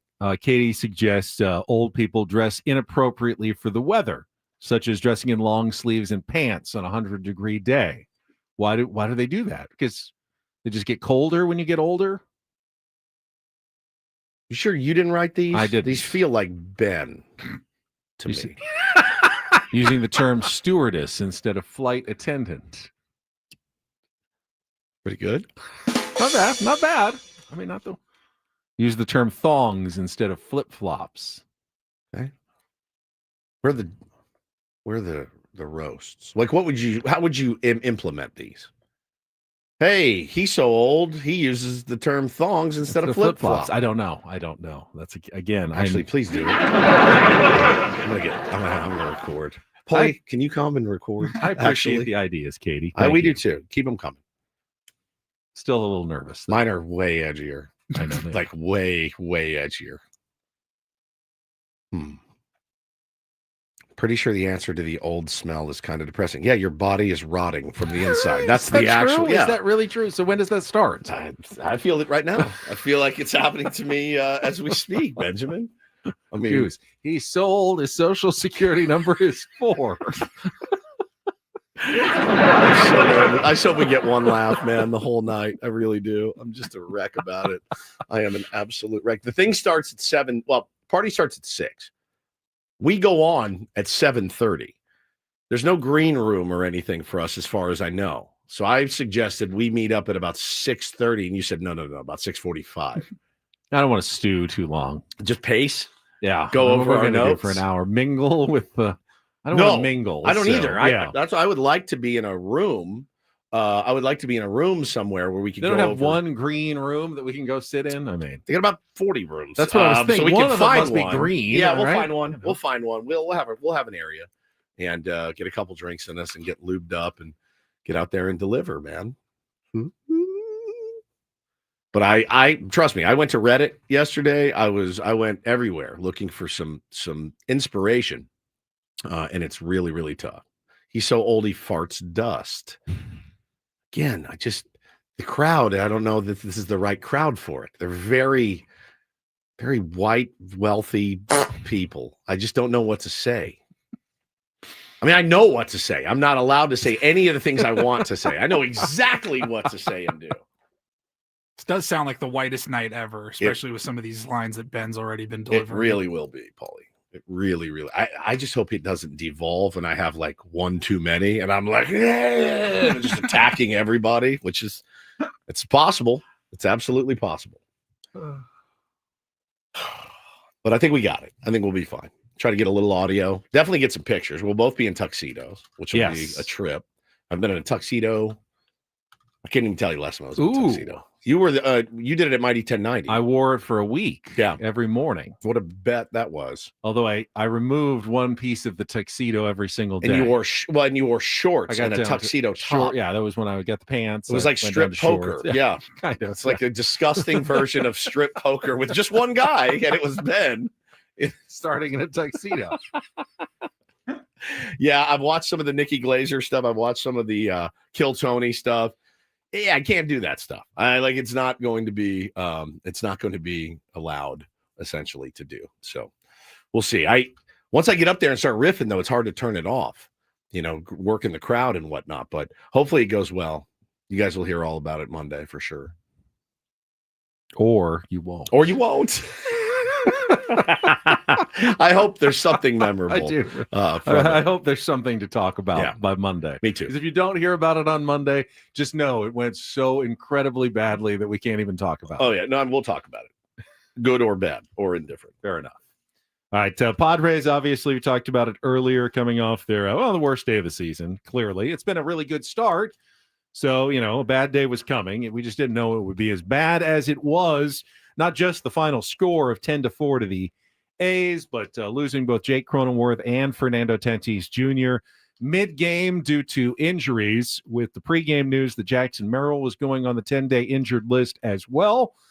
Even though the Padres still have the best record in baseball, certainly some cracks that bear following closely now over the next week or so to see how they can manage with a team that we always knew depth would be one of the Achilles heels of the Padres. We thought it would be with the starting pitching. Yeah. But now we're seeing a little lineup depth. This is why I was so excited in spring training that so many guys seem to be having good springs. Remember, we were talking 2 weeks ago. Mike Schultz was saying this is the best competition I've ever seen. We have 10 guys for 3 or 4 spots. All of them have really done enough to make the team. Okay, well, it's time. Let's maybe see some of those guys. They called up Oscar Gonzalez. He got off to a good start at AAA, has 3 home runs already. Can he contribute now on the big league level? I'm going to throw out yesterday's game. When you get off a plane from El Paso, let him get his head right, man. Are thrown into the mix in the middle of that game. That's not the recipe for having your best game, but good chance he'll be in the lineup today, and hopefully he can produce a little bit. And if one or two of those guys can do that, and you still have Manny, and Arise is now red hot, has been hot for about 4 or 5 days now. Xander is swinging the bat, I think, decently. you've got plenty to get some runs on the board. It'll be up to Randy Vasquez to, keep the Padres in the game, give them a chance to win this series today. It's not going to be easy, but it's certainly not impossible for the Padres to find a way to beat the Sacramento A's today. They're not playing the Dodgers. No, they're not playing the Dodgers, but they're also, playing the El Paso Chihuahuas added, with Manny Machado and Luis Ariz, essentially, Benny. So we'll see. We'll see what the lineup looks like.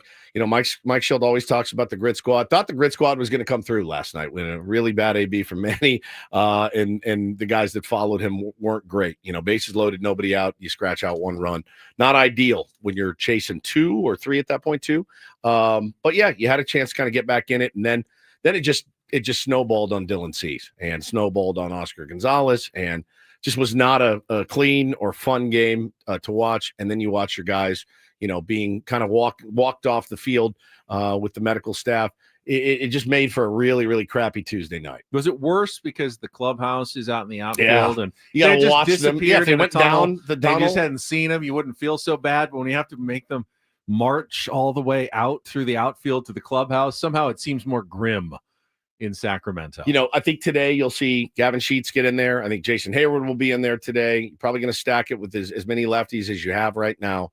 But again, I do think Brandon Lockridge will still be your center fielder right now, barring any sort of move that has been made that we don't know about or are unaware of right now. But yeah, I think you stack it with as many lefties as you can and really hope that Ariz and Manny and Xander can come through, set the table and drive in some runs and try to get some run support for Randy Vasquez, who hasn't gotten a ton. No. He had his last start. His first start was good. Yeah. And did he get 6 spotted? Shutout innings, Did he get Yeah. spotted to a lead in Chicago? And then the second start, he was bad. he had trouble in the first inning. He fell behind 1-0 because he walked in a run. That's right. And then Maldonado homered, got it back, and then they gave up the 2 runs on walks and infield singles. So I mean, he could have, and he got squeezed a little bit. Maybe it was close. Could have gone either way, but he didn't pitch poorly. He just didn't quite have the command in that cold weather. But so far, I've liked what I've seen for the most part from Randy Vasquez. So he competes, man, for sure. He competes. We'll see. They need a good start from him today after a bad trip through the rotation. I think the last 5 starts, it was something like 18 innings, 23 runs or something from the starters. Tons of walks too. A lot of that's Dylan Cease yesterday, but it was a bad 5-day trip through the rotation, and the Padres went 2-3 in those 5 days. So now they're starting over again. Let's see if they can get with a better start here from Randy Vasquez. We need a contestant for Take on Woods on a Wednesday. No qualifiers yet for our new grand prize this month: trip to Las Vegas, concert tickets to Disturbed, Ghost, or Pantera, your choice, and a $150 gift card. If you'd like to join us and play our game in our next segment, you can give us a call, 833-288-0973, 833-288-0973. You can call in now. Before we do that, though, I do want to wish a happy birthday to Luis Ariz. Oh, just saw that on my social media feeds. St. Louis is a color. There's a note in the this morning's Padres Daily from Kevin Acey. It says one of the friendliest players in Major League Baseball is being frozen out by some umpires. Luis Ariz says the crew working this series has not acknowledged his greetings. The cold shoulder began in spring training after Ariz gave a disparaging quote about umpires while talking about trying to have more plate discipline in 2025. Oh, so this is like a personal. It's like a grudge. Quote, this year I'm coming to take a lot of walks. Let's see if the umpires are coming good this year. I don't want to put excuses, but they were bad last year. Ariz said he was told by umpires once spring training games started that they saw the quotes. And since then, they have generally not reciprocated with him on the field when he greets them. Yeah, they are giving him the cold shoulder. He actually apologized. He said, I don't want to think they're mad at me. They're not perfect, just like I'm not perfect. I make errors. I strike out. I just want to say sorry to them because they're human, just like me. So hopefully bygones be bygones. Luis Ariz is actually saw his chase rate, even though he hasn't struck out at all. Crazy, and he's not walking a ton, but I think he's walked once or twice. his chase rate is way down. He is not swinging as many pitches outside the zone, which he used to do, and it wasn't a huge problem because he would get a lot of hits on those balls as well.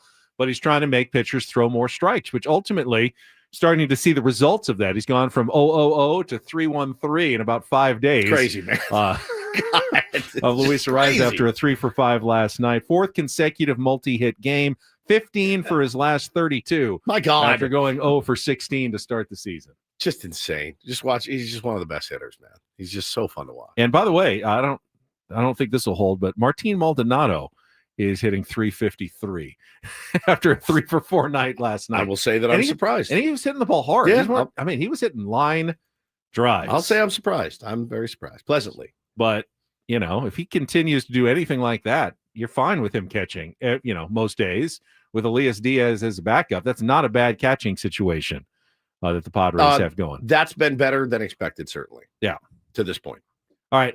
Again, we'll play Take on Woods when we come back. If you want to call in, phone lines are open. 833-288-0973, 833-288-0973, our musical trivia challenge. And then Skip Schumacher at the bottom of the hour on a Big League Wednesday on San Diego's #1 sports station, 97.3 The Fan.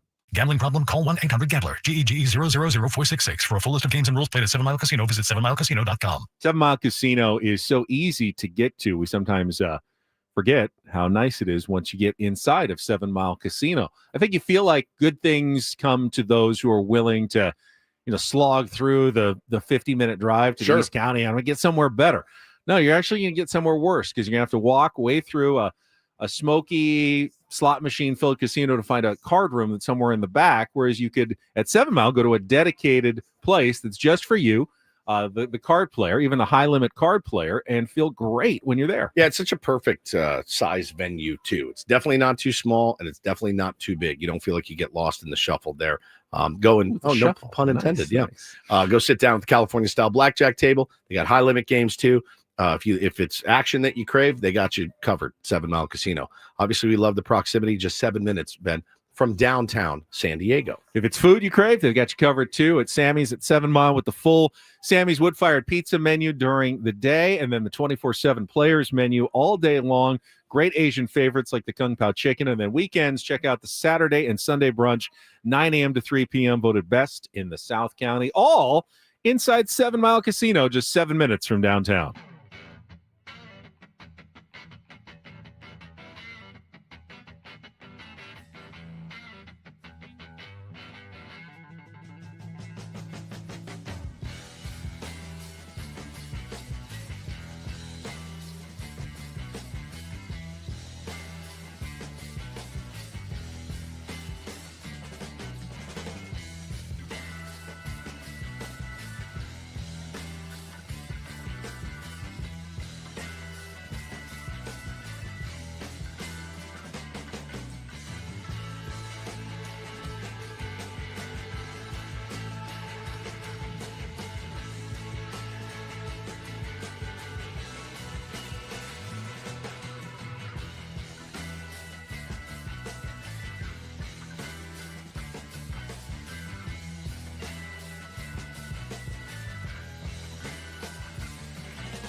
Hey players, things are about to get real here in San Diego.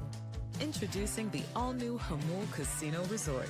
With a 200-room hotel tower, exciting new eats and drinks, plenty of new places to play, and a luxe spa and salon. Hello, rooftop pool and deck. It's where players can play their hearts out and enjoy all the perks that come with it. It gets real this summer at the all-new Hamul Casino Resort, the players' place.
Schumacher scheduled on a big league Wednesday. Let's not waste any time. We got a contestant on the line. It is time for today's edition. Take on Woods.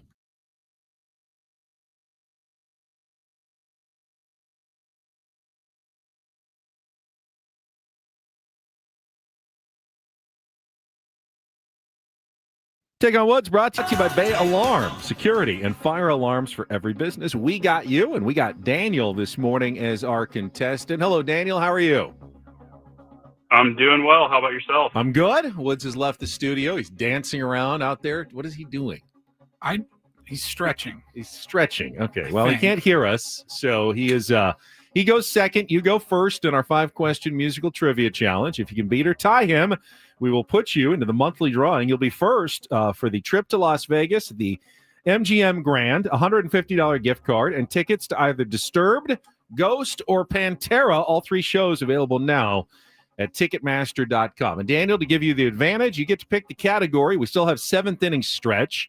Tier 1 Scott came up with that one. 5 musical answers that contain the names of Major League Baseball teams.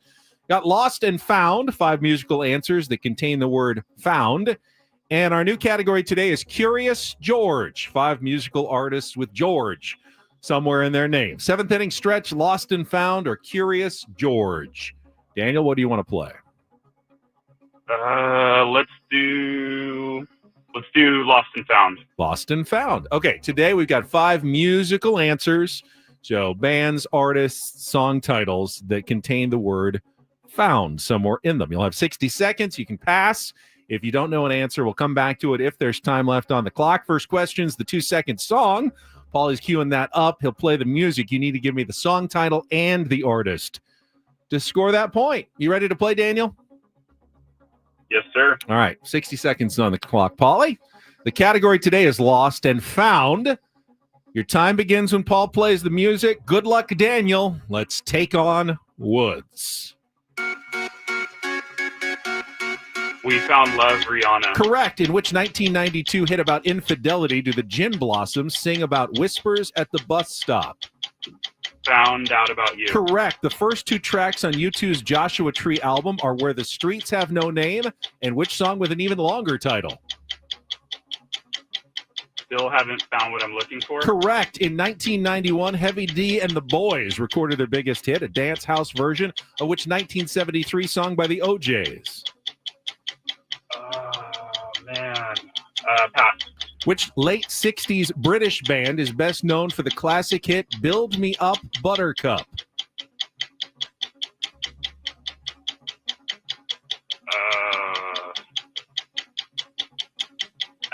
Pass. Now go back to 1991. Heavy D and the Boys recorded their biggest hit, a dance house version of which 1973 song by the OJs? Time is getting close. Now That We Found Love. Now That We Found Love, correct. Which late 60s? All right, you got 4. Now that we found love, what are we going to do? All right, the Foundations was Build Me Up, Buttercup. I think that's a good score. I don't think Woods gets the first I think 4 is going to be good. So let's see if that score holds. Daniel's score is locked in. Woods doesn't get the category. He has gone 5 for 5 both days this week. Can he do it again today? I'd be impressed. 60 seconds on the clock, Woods. Your time begins when Paul plays the music. Good luck, Woods. Let's take on Daniel. Pass. Which 1992 hit about infidelity do the Gin Blossoms sing about whispers at the bus stop? Found Out About You. Correct. The first two tracks on U2's Joshua Tree album are Where the Streets Have No Name and which song with an even longer title? I still haven't found what I'm looking for. Correct. In 1991, Heavy D and the Boys recorded their biggest hit, a dance house version of which 1973 song by the OJs? I can see the video. What's the category? Pass. Which late 60s British band is best known for the classic hit Build Me Up, Buttercup? Oh, no. Herman's Hermits? Incorrect. Go back to our 2-second song. I have no idea. All right. In 1991, Heavy D and the Boys recorded their biggest Heavy hit, D. a dance house version of which 1973 song by the OJs?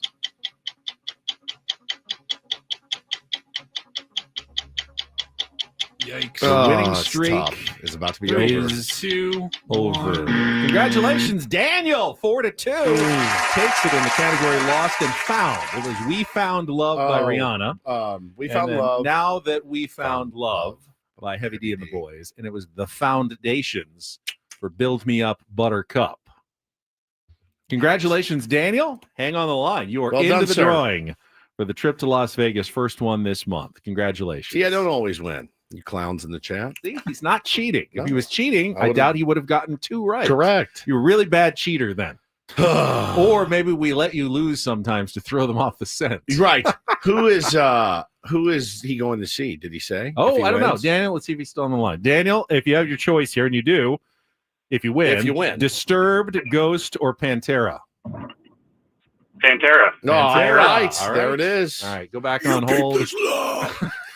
Dallas, Texas, baby. Probably will get your information. We'll take time out. When we come back on a Big League Wednesday, we will talk to our friend Skip Schumacher coming up next year on 97.3 The Fan. First, though, Woods and I want to tell you about Trust and Will. It is something that neither of us have paid a lot of attention to over our first 49 years of life, but over the holidays, we were introduced to Trust and Will and shown how really easy it is to get your affairs in order. You may not think you need it, but no one does really, and you would rather have it and not need it than need it and not have it. It's funny because we needed our hands held on this thing. And it was the only way I was ever going to get it done because I work in this business and somebody suggested that we look into it. And I feel like you guys out there could be the same. You need your hand held a little bit. This is the right place for you. Go to trustandwill.com. Use the code FAN when you check out, and they will walk you through every step of the process. Again, want to make sure that I reiterate, check out the probate or check out the trust to avoid probate. There's no reason to not just get this thing done. 20 minutes, you're in and out. So easy. Yeah, and even if you just want to simply leave some possessions to specific people, you can do that with a will. Either option's great. You just go to trustandwill.com. Again, the code FAN at checkout for 20% off at trustandwill.com.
Hey players, things are about to get real here in San Diego.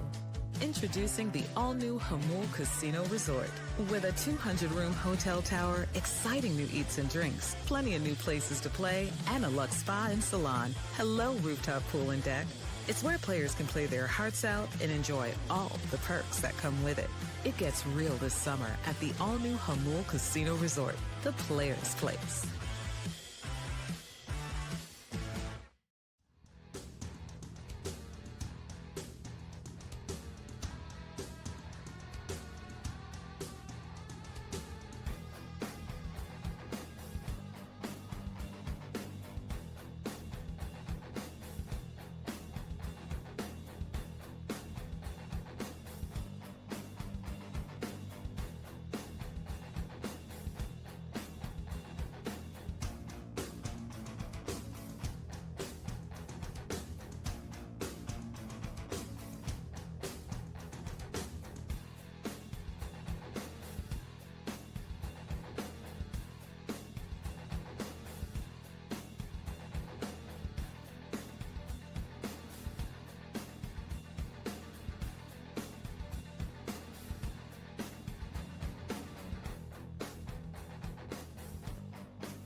All right, Big League Wednesday is our chance to hopefully run through some of our favorite former Major League players. We had Brett Boone on last week, so why don't we get to today's Big League Wednesday guest right away? And it feels right having him on early in the season here.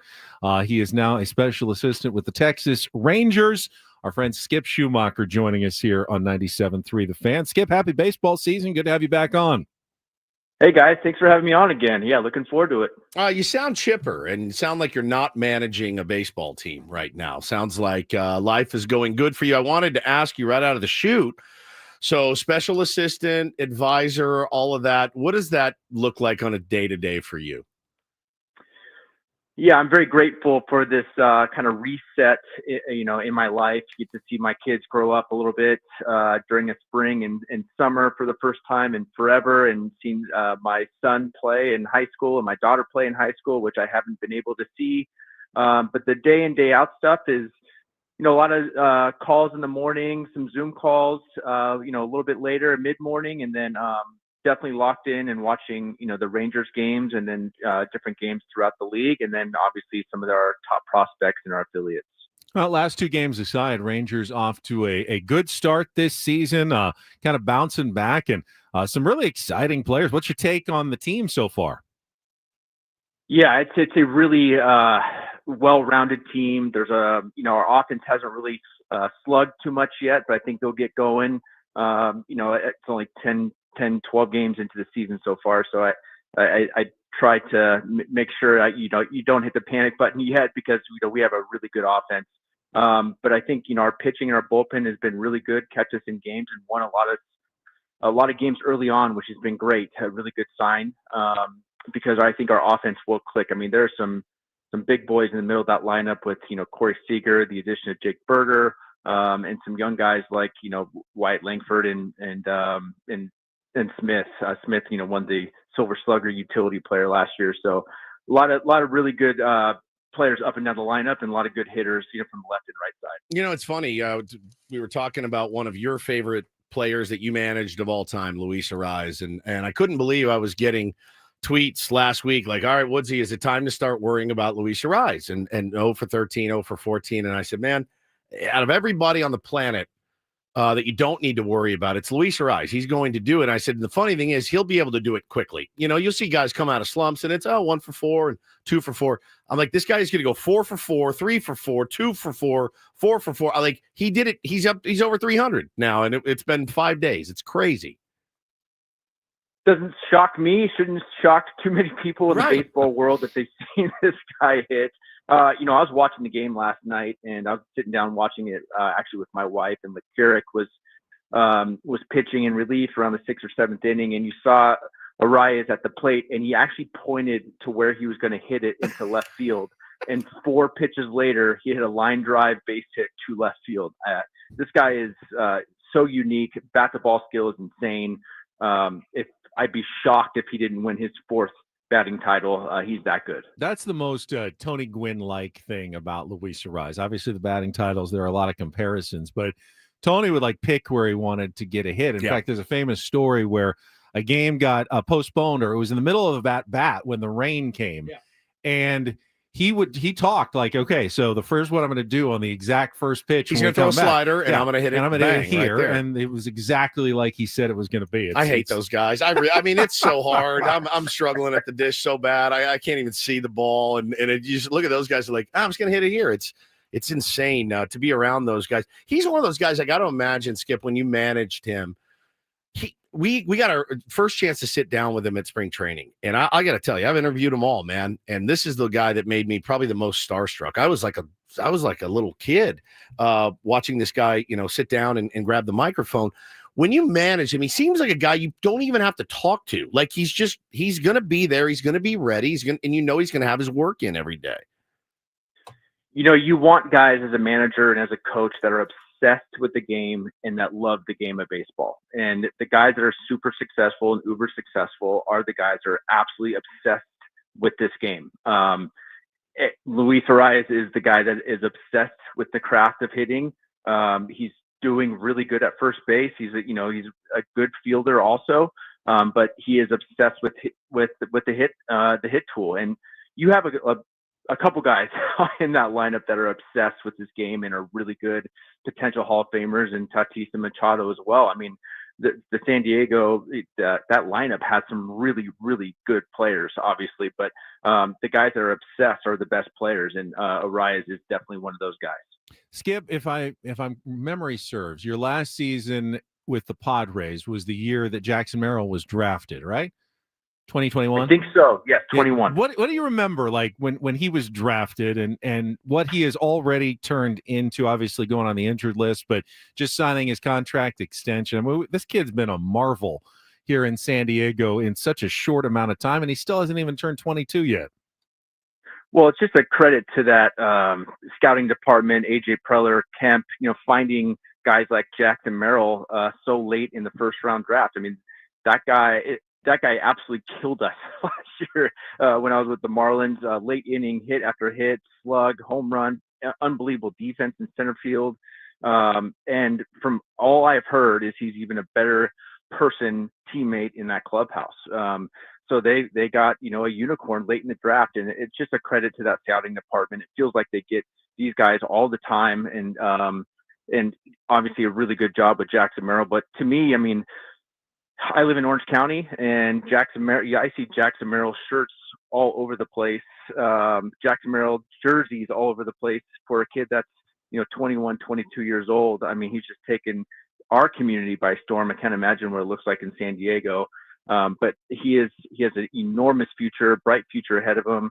And, I'm grateful as an Orange County guy that I get to see him for the next 8 or 9 years, whatever that contract length is, to watch him and grow up and to be a perennial all-star for years to come. Talking to our pal Skip Schumacher here on a Big League Wednesday on Ben and Woods. And, I got to ask you, and I know, we started off the interview talking about your day-to-day now, and you sit and you watch a game last night, and you're watching the Rangers games every night, and you're a manager. You're won the manager of the year.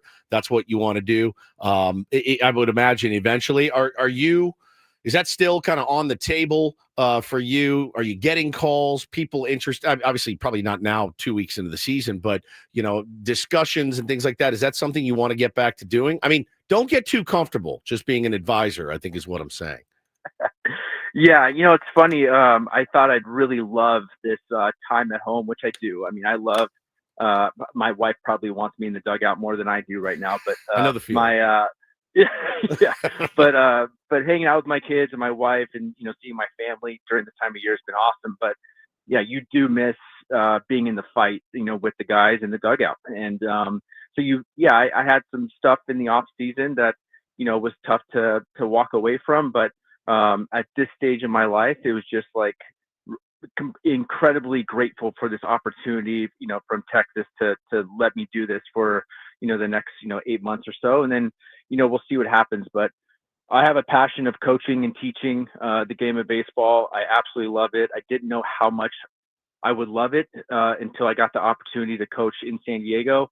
And then, once you're in, I just felt like I have kind of an all-in mentality and have I love learning and teaching and sitting on the couch is much easier. Yeah, for all of us. And Oh, navigate. yeah. For sure. Bro, you should see what a good manager I am from the couch. I'm brilliant. One of the best. One of the best to ever do of course. Yeah, of course. And I always catch myself thinking like how fast it is in that dugout. And to remind myself that it's not as easy as people think. And so when people ask me questions, I just have to remind them that it's not as easy as people think and walk them through some stuff, which is, really cool for me to do right now. Woods was actually voted nationally Couch Manager of the Year, Yeah. so you two should compare awards at some point. Well, I'm going to go be an advisor now. That's what I'm going to do. I would love to just be a radio advisor. That's what I think that's what I was made to do.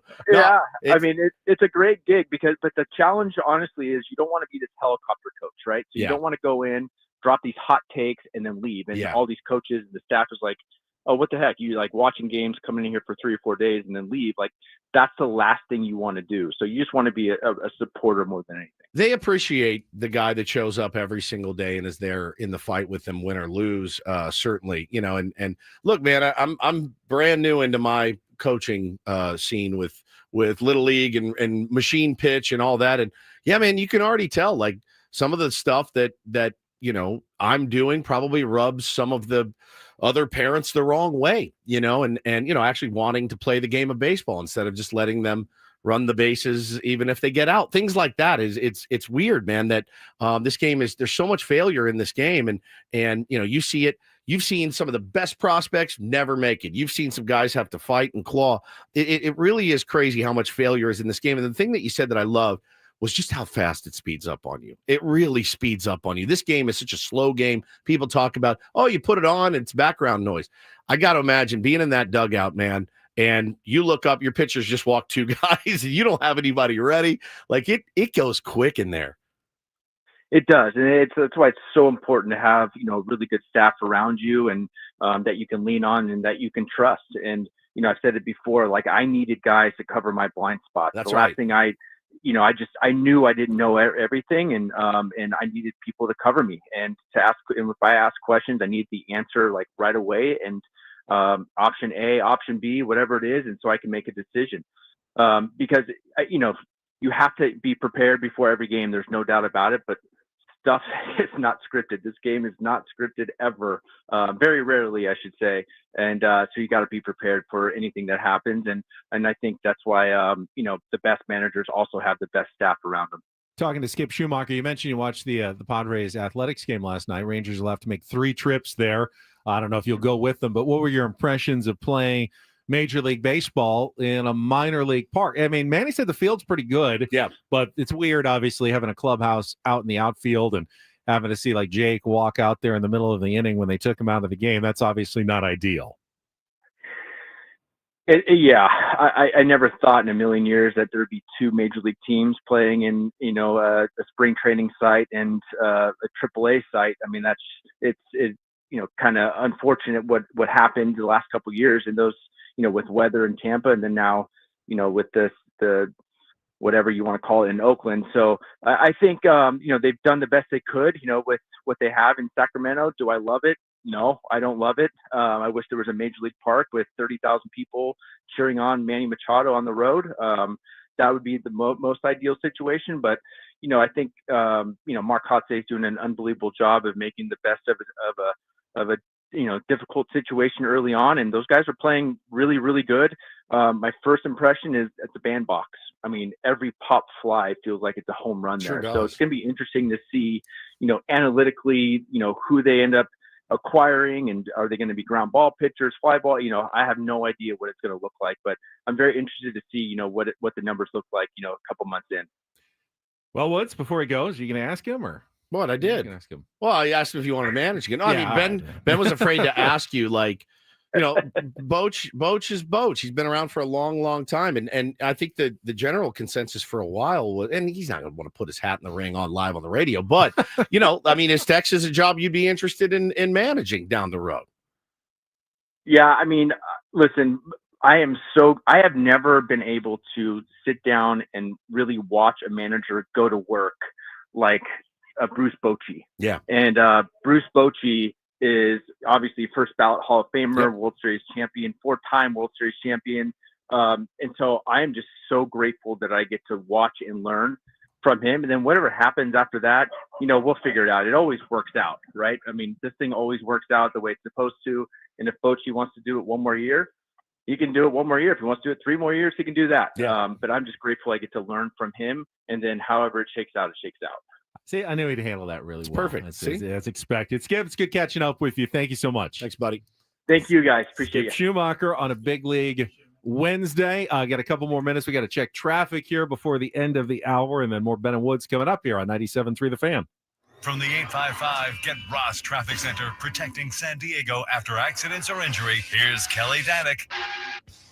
Traffic is sponsored by Hamul Casino. Folks aren't doing a very good job of navigating our roads this morning, especially on westbound 8. Another crash. This time it's right before Severn. Appears to be in one of the middle lanes. Also traveling on northbound 5, Palm Avenue off-ramp, a collision. We've also got a hit-and-run crash reported northbound 5, just past Mile of Cars Way, not showing if lanes are blocked for you there.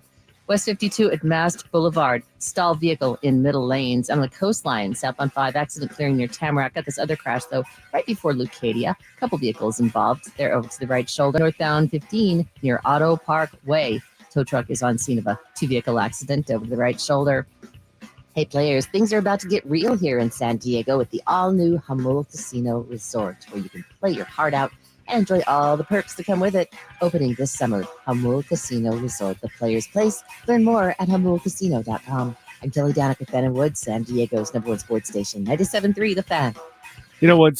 There's nothing wrong with wanting a job and going after it and making it your dream to try to get it. But I have noticed that the most successful people tend to be the ones who live in the moment and take advantage of every opportunity. Sure. And while Skip is with the Rangers, like, hey, I am content to just watch Boch and see what I can learn from him. I've been given this great opportunity to do this. Now, whatever that turns into in the future, I don't really know. But, some people will say you should always, hey, if you're not calling the company you want to work for and sending them like a letter a day, you're not doing it right. Go-getters they're the ones who tend to get the prizes, but I also feel like you're missing out. If all you're doing is pursuing what you want all the time, stop and make sure you're appreciating what you have and what's right in front of you at the same moment. I mean, it sounded like he definitely needed the break that he is now on. But again, he's going to be a hot commodity. He's a young guy, he's a successful guy with a not so great team. And I think, as soon as something opens up, man, I got to imagine he'd be probably at top of a lot of lists. Yeah, he got out. I'm so at the glad right he gets time. to watch his kid play like high school ball Yeah, right now. he's a culture guy, man. He knows how to install a culture in a place, and that's what a lot of teams are looking for right now. I was shocked when Will Venable took that job. I really was. I thought he was just going to be the apprentice for a while until Boch. But I mean, somebody calls you and offers you the chance to manage a big league team, and even if it's the Chicago White Sox, you got to take it. You got to take it. Tough to say no. I was surprised too, just because they're in so far away, it seems like, from being successful. Then again, it's a low pressure. Correct. No one has any expectations. Zero. So anything you do there is going to be considered. Wow, look at the job Will Venable. Hey, they won 60 games. Right. Wow, look at the job Will Venable did. Right. They still lost 100. Doesn't matter. Yeah. Will Venable's genius there. That could set him up for another job in the future, possibly. Maybe even returning to Texas at some point as well. He's not closing doors either. So, yeah, he's taking what's in front of him. Skip's taking what's in front of him right now and appreciating the moment. It's good stuff. Such a good resource, man, to bounce. He's such a good guy to bounce things off of. He's great. All right, get to Rondell Report a little early to kick off our 9 o'clock hour. That is coming up next. This segment of Ben and Woods brought to you by Robert Half. At Robert Half, they found that 67% of companies want to increase contract talent. That's why recruiters experience and award-winning AI work quickly to find the skilled candidates you want. At Robert Half, they know talent. Visit roberthalf.talent/talent today. We'll be back with the Rondell Report next year on 97.3 The Fan.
Early baseball today. Getaway day for the San Diego Padres. Take on the Sacramento Athletics, or just the Athletics. At 12:35. 11:35 Ecowater SoCal pregame show with Sam Levitt. Randy Vasquez on the mound against Osvaldo Bido of the A's, who are going to try to go for the series win. They hadn't won a game in Sacramento at all until last night. Super. The first one that they got. They were eventually going to win a home game. Yes. Going to happen. Let's see if they can avoid winning a home series. And the Padres take 2 out of 3 today. We'll talk more about that baseball coming up. Right now, though, a little early, since we got a special guest hopefully planned at the bottom of the hour with our Roundel Report. And get things started here with our today's edition of the Roundel Report. Now tuned into the greatest. Welcome to the Reindl Report with Paul Reindl. Hi, Paul. All right. 2 stories from the world of sports that we haven't gotten to yet. We'll start off in Major League Baseball. And 1 story that you didn't know you needed. Are you laughing, biatch? It's the Reindl Report Hey, Paul, how you doing? Okay, how are you? on 97.3 The Fan. Are you ready to bless the mood? I need some help, please. That was good. Can I get a yeah? All right. Oh. All right. Alrighty. How we doing, gentlemen? Fantastic. Good. A lot of stories we haven't gotten to. I'm curious to see I've which been ones trying made to, the Roundel Report. Trying to sort that all out, and I think we start with the good audio. And my God, Kevin Harlan was at it again. Kevin Harlan has done stuff like this in the past. I think his most famous clip that we've played is him doing the play-by-play of the streaker. The man is drunk, and just kind of going against the grain. Usually, the broadcasts will never address stuff like that. He will. He'll draw attention to it. I think he would fit in great on this show. He'd be great on this show. I think he would love Replace our Ben, style. actually. Yes. Yeah. Kevin Harlan would be great. Fine. Be an honor to be replaced by Kevin Harlan. Wouldn't it me? kind of be? Be an honor. Yeah. Like, hey, we're going to let you go. Don't worry. It's for Kevin Harlan. You're We're like, we're gonna be okay. I get I it. step aside gracefully. Good sir. Yeah. For Kevin for Harlan. Kevin Harlan. I loved he's done emphatic reads and working sponsors into some of his highlight calls. So yesterday he was calling NBA. This was the Knicks and the Knicks opponent. Ben. Whoever the Knicks Who played. the Knicks yesterday. play? The Knicks last night? I don't know who the Knicks played. I know who the Lakers played, but Oh the my Knicks God. played the Boston Celtics. Boston There we Celtics. go. Knicks Celtics, Celtics. Knicks at the Dang, Garden. yeah. And so if you were watching the television broadcast, they were coming back from a commercial break. You kind of have like the drone shot zooming in onto the court as guys are getting ready to resume play. And he had to read a liner for the NBA's sponsor for that game. And I know this would never happen here at Odyssey. NBA needs to get their stuff together because it sounds like they might have mixed up the copy between two different clients. Take a listen. Square Garden, the NBA on TNT is brought to you by the new crispy tenders at CarMax. Nope. What? The way car buying should be. Can that be? What is that? Wait a minute. Hold on. I'm holding. Hold on. Are they serving tenders with cars? Are there tenders in the car? Because if there is, you're in. We just had the marriage of two different sponsors, and it was ugly. Somebody's getting chewed for that. They are dying. Only you can laugh about it. Well, that just goes to show you, I literally will read anything they put in front of me without even looking like, holy all will. cow. What does that say? They put it in front of you. CarMax for your chicken Yeah, tenders. get Nice. chicken tenders at CarMax. The way that buying Is brought to you by the new crispy tenders at CarMax. Nope. What? What? What? Genius. So then Make sure you check out the summer baseball camp at Tropical Smoothie Cafe. people are losing their minds. I mean, again, it's not his fault, and he's making the best out of it. I guess he maybe could have read ahead just a little bit. Keep your water soft at Robert Half. So then later in the game, same thing. This broadcast brought to you by CarMax. Here's how Kevin Harlan did the second read. Tonight from New York, the NBA on TNT is brought to you by CarMax. The way car buying and tenders should be. Perfect. I just threw that into the tender. That was some poetic license on that. Thought I had to pay off the tender. Maybe they do. Maybe they do. Maybe they do. And if they don't, they should. You're always hearing about car, they throw in this or that, come in and buy a car from us. I've but never been to CarMax. I haven't either. And then have you seen the Carvana where they have Yeah, that I love tower of cars? Yeah, like it's a a vending machine. Like a vending Yeah, machine it's of cool. cars. I'm fascinated. It's cool. There's one right by the Padres spring training complex. I would, Peoria. I just would want to buy one just to see it come down. I'm not idiot. They made that for me. Like, I want a car, but I want the one on the top, and I want you to bring it down. Hey, babe, if you see a charge for $60,000, just don't don't worry. I ask. bought a new. I did buy a new car at the top of the vending machine. I wanted to see it come down. But it came with some chicken tenders. It got chicken tendies with it. So there you go.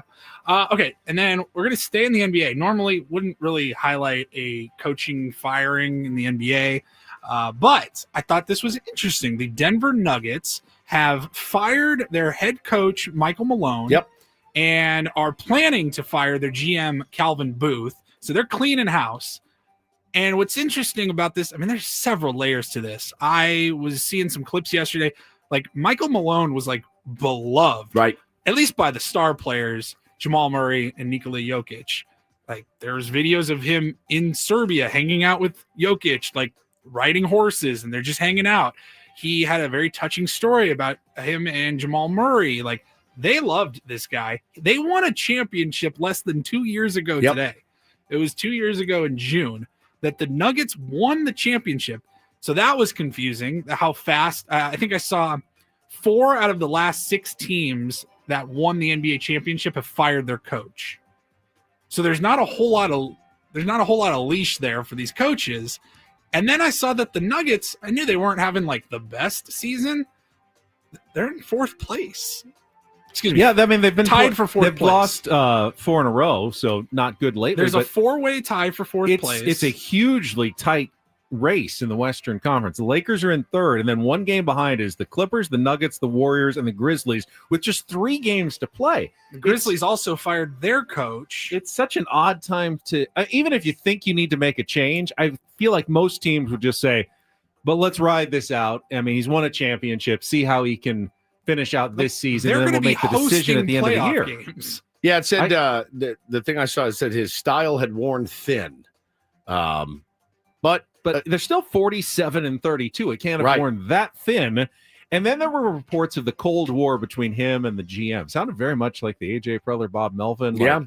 Not speaking at all to each other. But didn't wouldn't like you fire the direction coach of the and team. keep the GM? Well, I mean, I can see an owner going, I don't like how these guys are working together. I'm not taking sides. You're both gone. Yeah, fair enough. I can see that, but I would feel like you'd wait until the end of the There's season only like to 2 do games it. left in the season. I mean, unless they were like, 10 games out of the playoffs, and then you go, fine, we're done. Yeah. But right now, it's odd. It's odd. They're bringing in, who did they say? David Edelman, who's the son of former NBA coach Rick Edelman, as the interim coach. I mean, again, you're about to make this playoff run. I don't know. Maybe it's a breath of fresh air. It could be genius. You never know. But I had seen a clip of him that was going around a couple weeks ago, and he hit his players pretty hard. He's like, yeah, I mean, if these guys would actually watch film, but who am I kidding? Nobody actually watches film. We have to show it to them, and he was pretty harsh with his players. So they're just a game behind the Lakers for trying to get home court advantage in the first round. Lakers lost last night. They were going for back-to-back wins at Oklahoma City. They were up 1 in the fourth quarter. Luka got ejected. Saw that. When the referee apparently thought he was yelling at him. Yep. He was really jawing with a fan who apparently he's jawed with in the past in Oklahoma City. He hit a shot and Yeah. turned around and And the pointed ref at thought him. he was cursing at him, so he ejected him. And then That's pretty quick. that's a real quick ejection. I always say, like, you don't see this stuff in the NBA. You don't see it in the NFL. You see coaches and players really giving it to the officials or whatever, and you don't see the quick trigger. No, this was a really quick trigger last night. 7 minutes left in the game, down by 1 or up by 1. I can't remember which one. And they lost. They And ended up losing. then tonight they're playing at Dallas, the return of Luka, first time back since being traded. Paul, I'm sensing a theme on the Rondo Report. Yesterday you talked about wings, right? The bad wings that was it Cody Bellinger had the bad wings. Then you had the Tenders story, and now you're talking about the Nuggets. That was not intentional, but I'm glad you picked up. Yeah. It's quite the connection. Yeah. All right. And then finally, I just wanted to take a moment and we'll relish in this fun audio. 4 years ago today, gentlemen, it was a Friday in 2021, and the Padres were on the road, still getting through the COVID protocols. Broadcasters not quite traveling with the team, I don't even think yet. But in Arlington, Texas, do you guys remember on April 9th, 2021, Joe Musgrove made some history. No balls in one strike. The big right-hander ready and delivers. Swing and a ground ball to shortstop. Kim has it. Friendly hop. Throw to first. That is a no-hitter, and that is history. Joe Musgrove with the first no-hitter in Padre history. April 9th, 2021 at Globe Life Field in Arlington, Texas. The kid comes home, and he gets it done. Chills. A great call from Jesse, who, of course, wasn't in Arlington, Was Texas not there for the game. He was calling it from Petco Park remotely during the pandemic. I've got all the calls if you want to hear Don and Mud, and then we also have Eddie Ortega from that fun day. Ground ball to shortstop. Kim will go to first. The San Diego Padres get their first no-hitter in the history of the franchise. It belongs to San Diego's own Joe Musgrove, sending the Friar faithful into a frenzy. Amazing. So good. God, that was great. And here is the Padre Spanish broadcast as well. Kainer Falefa, el shortstop, recibe el primer strike. Él puede ser el final del juego más esperado. Le tiró Roland Short, puede ser el final. Hoy es el día, hoy es el día. Tira primera, Kim. Y lo sacó. Se acabó el juego. Los Padres tienen su primer juego sin hit ni carrera en la historia de un solo pitcher. Joe Musgrove, de San Diego, California, lo hace en Texas a domicilio. Vuelve a ser un lugar mágico para San Diego de visitante. En Arlington se cubrió de gloria. Toca el cielo Joe Musgrove. Primer juego sin hit ni carrera que nos toca vivir con los Padres. A little emotional. Oh, there. he starts getting emotional. So I love that from freaking Eduardo good. Ortega. I remember we did the Saturday show the next morning. Yeah. Joe called in. That was amazing. So much fun. I know enough Spanish to go, hoy es el día. Hoy es el Today día. is the Today day. is the day. Oh, it's Today so is the good. day. Tira primera. Hoy es el día, hoy es el día. Tira primera. Kim. Wow. Yeah, I loved it. Loved it. So awesome. Joe Loved it. Musgrove. All right, storybook. Storybook. Yeah. Perfect. Absolutely. Perfect way to get your first. Toca el cielo Joe Musgrove. Primer juego sin hit ni carrera que nos toca vivir con los Padres. Oh, it gets me, man, every time. It's so I had good. forgotten about that part. Man, I did too. So good. Eddie got me there. Yep. Tearing up Eddie, here myself. Eddie's the best, dude. Yeah. That was so good. Perfect world. You would have liked to have it at Petco. You would have liked to have the broadcasters there, but man, I'll take it. everything else Everything else it was just perfect. absolutely perfect. I'll never forget and, it, man. yeah, 4 years ago we got the newspapers hanging in the studio here. That was a really, really cool moment. Very cool. Now Joe has some company on the injured list for the Padres. Hopefully just Jackson Merrill and not Fernando Tatis Jr. Well, I or thought you Jake meant on the Croney. no-hitter list. Dylan He also has company on the no-hitter list as well. Seemed like yesterday was a really bad day for the Padres.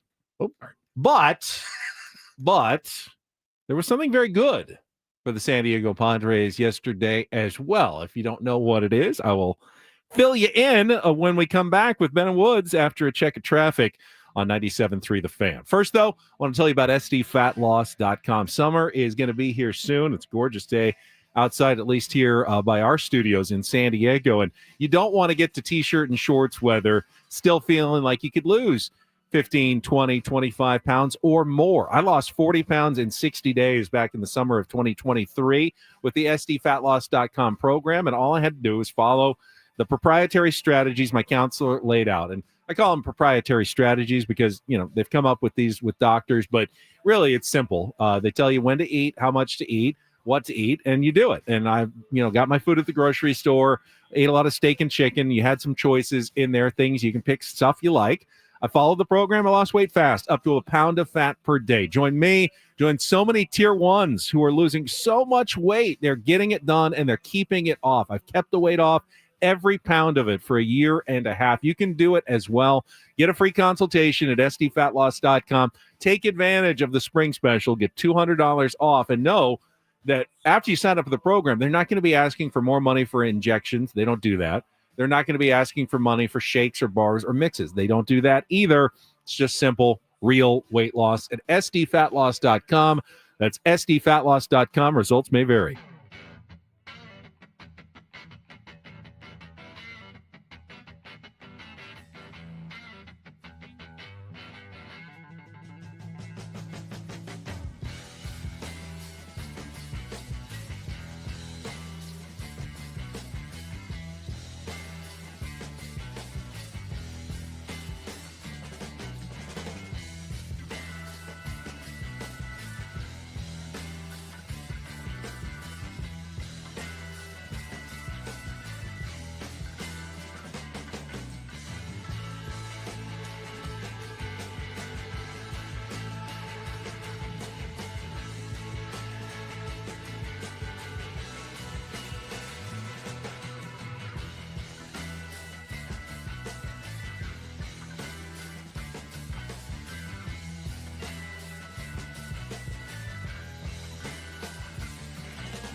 Hey players, things are about to get real here in San Diego.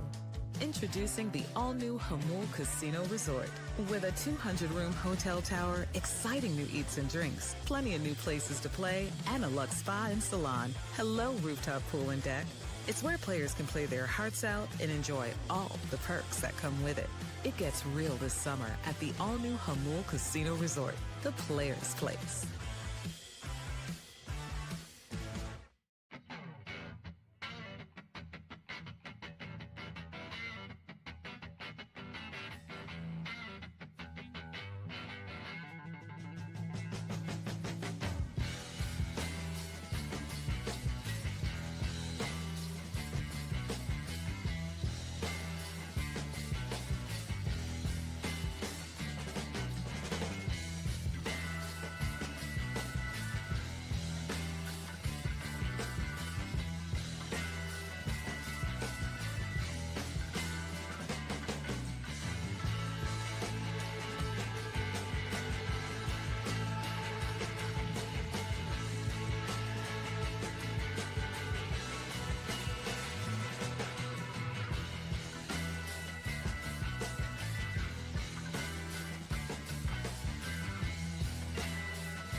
All right, is everybody ready for some good news for the San Diego Padres? It does feel like it's been the toughest morning so far for us this season. Is this going to be a Ben-ism?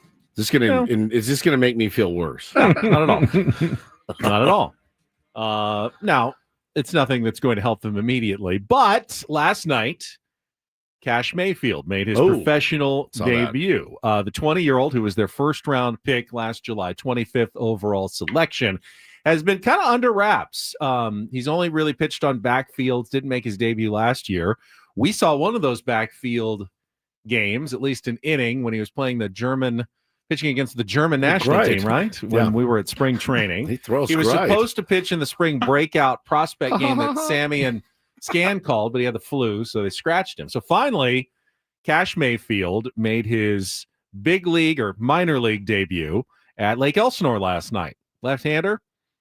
Looked really, really good. 3 no-hit innings, struck out 6, and only allowed 1 walk, and that was on the second to the last hitter he faced. Struck out the side, the first 3 batters of his professional career, 1, 2, 3. Got to feel pretty good. 26 of 45 pitches for strikes, big lefty, and a really good, solid start to his career for Cash Mayfield last night for the Storm.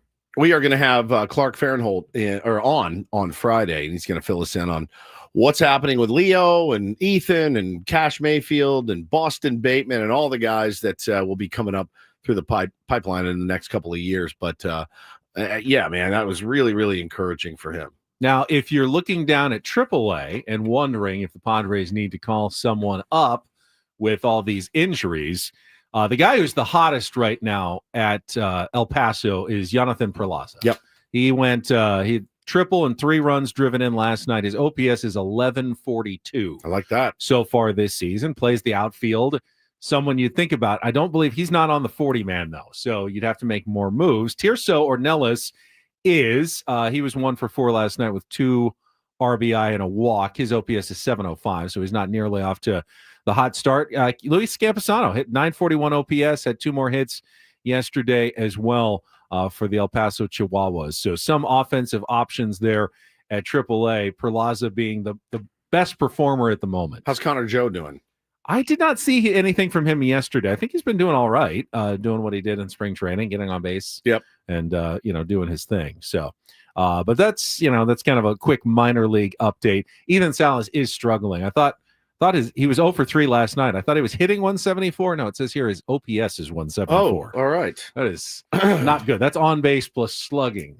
That's under 200. Over 800 is really good. Ooh. Under 200 is not good. So offensively, he's at AA San Antonio. Man, dang it. Leo DeVries 1 for 4 last night with an RBI, 762 OPS. Okay. So not as bad for single A Fort Wayne. Spencer says El Paso is a mirage. Yeah, it's a bit of mirage. It's a bit of a mirage for sure. But so is Sacramento sometimes. That's true. That's where the Padres are playing right now at a AAA Pacific Coast League ballpark. Yeah, I was thinking about that when Skip kind of mentioned, and I guess I hadn't thought about it before. He's like, playing a couple or 3 seasons in Sacramento. Well, that changes kind of how you build your team, does it not? Like, oh yeah. Like, what is, their goal is to win baseball games, right? You're a major league team. You want to win baseball games at the highest level. What's it going to be like in Vegas? If you do end up going to Vegas, what's the baseball going to be like there in that new ballpark? You know what I mean? Like, it's not really an if, right? I mean, it's happening. I think until it happens, there's always the possibility that it doesn't. There's enough political drama in Las Vegas that I don't think you can be 100% sure it's happening. Right. It's on track to happen. Now, listen, they put their head down and they're full backing. Construction had already started. It has. They torn down the old place. I Yeah. don't think they've actually started building the new place. Okay. So, but how do you attract free agents? Now, come play in this minor league ballpark, and then the future is we don't really know. They got Severino, they got Rooker to sign an extension. Yeah. I mean, it's not huge needle movers, but not impossible. You offer some money, you can probably convince guys to play there for a couple of years. Yeah, and I guess with the allure of moving to Las Vegas and playing there, but again, you don't know how that place is going. I mean, I think you don't overthink it. Hey, is this guy a good hitter? He's a good hitter. All right, let's draft him. Is this a good pitcher? All right, we'll take him. But it is interesting to think about it. And, he's talking about analytics and how analytically driven all these teams are. I got to tell you, the analytic, and I'm a supporter of them. I wish I had more information on a daily basis about what works and what doesn't in my own life, right? If I wish I had an R&D department following me around for everything I do to maximize my day. There's one analytic that's making me insane, and I'm seeing it a lot on social media right now. It's catch probability. What you're telling me is I've seen some really brilliant catches lately. Well, that actually had a 94% chance of being caught. And I'm looking at him like, you're telling me what I saw was not a good catch. I'm telling you, I looked at this play. I saw this play. Right. It's a good friggin' catch. Period. The end. Catch probability doesn't tell you 94% catch probability doesn't mean it wasn't a good catch. It just means most big leaguers would also make that play. But I'm seeing this. It looks like a tough play. This is what those are good players, and a lot of them would make that play. This is what I'm seeing is any junior college center fielder makes that catch. It had a 94% catch probability, right? This throw, every college kid can make this throw from shallow right center on a line to third base. What's your catch probability when a ball? 1 right now. 1. I've dropped 1. I've thought about it every minute of every day. Did you have to run a long way to get there? No, it went straight up. I was playing first. It went straight up in the air. And I did you knew when you're back when you know calculating the catch probability in your head as it went up. You know when you start backpedaling, you're dead. You're dead. I had one of those at fantasy camp. And Big Arizona Sky. I was like, I got this. Same thing. I got this. Nope, I do not have this. And as soon as it comes, and then the week before, they hit me 2, caught them no problem. I'm confident. So I was feeling pretty good. And bro, I'm telling you, Benny, I've thought about it I was driving around yesterday going, you stupid bastard. Your pitcher was dealing. And he got out of the inning. No, it did cost us a run, I think. I think the guy did come around and score. Your children saw it. My children were there. My wife was there. I'm lesser than. I've thought about it every minute of every day since. Here's the thing, though. I don't want anybody to come throw me pop flies during the week, so I'm just kind of winging it on Sunday like everybody. Our right? boss, Adam Klug, was incensed by an analytics stat. Fernando Tatis Jr.'s home run that went like over the clubhouse in the outfield had an XBA, an expected batting average of 950. He goes, 950? Why wouldn't it be 1,000? So yeah, why? How could that ball ever not be a hit? It went way over the ball. It was a home run in all 30 major league parks. It should have a 1,000 XBA. And Clark Kerntold explained to him that XBA is based on exit velocity and trajectory, not distance traveled. So apparently there is some universe that you could hit the ball that hard at that trajectory and it doesn't go out of a yard. Like if it went to center field, it could have gotten caught. So they don't factor into account where you hit it. Okay. So the XBA was 950 because in a deep park, if he had hit that to center field, it actually might not have got out. Now, Fernando doesn't believe it. He thinks that was under calculated at 406 feet. But there are places in baseball where 406 foot drive is a long out to the deepest part of the ballpark. Well, and again, I mean, just to this isn't an old head take, right? It's not. But don't tell me what I just saw was not a good catch. Don't tell me that wasn't a brilliant catch by the center fielder or, Sosa going up to rob one last night in left field. Everybody makes it. Don't diminish these incredible feats by these incredible athletes by throwing some weird numbers on them. That's the thing that makes me nuts. Use those numbers to help tell the story, but not to diminish what these guys are doing and their ability to do so. Folly has quietly added the incredible boomer. Oh, did you add it to me? Yeah, God dang it. There it is. There you go. Congratulations. I'm tired of it. Did you guys see? Oh, you probably don't. I mean, when you see the clip from Hosmer's podcast pop up, I always watch him. He gets good guests. Yeah. He had Vinny Pasquantino on, who I love, Sasquatch, the Kansas City Royals. Pasquatch. Yeah, Pasquatch. And he was talking about, he goes, you know what, man? He goes, I'm a modern player. I'm a young player. I like analytics. I love that they help me. I know when I'm what to do and what not to do sometimes. He goes, but did you know that, and I didn't know this, I retweeted it last week.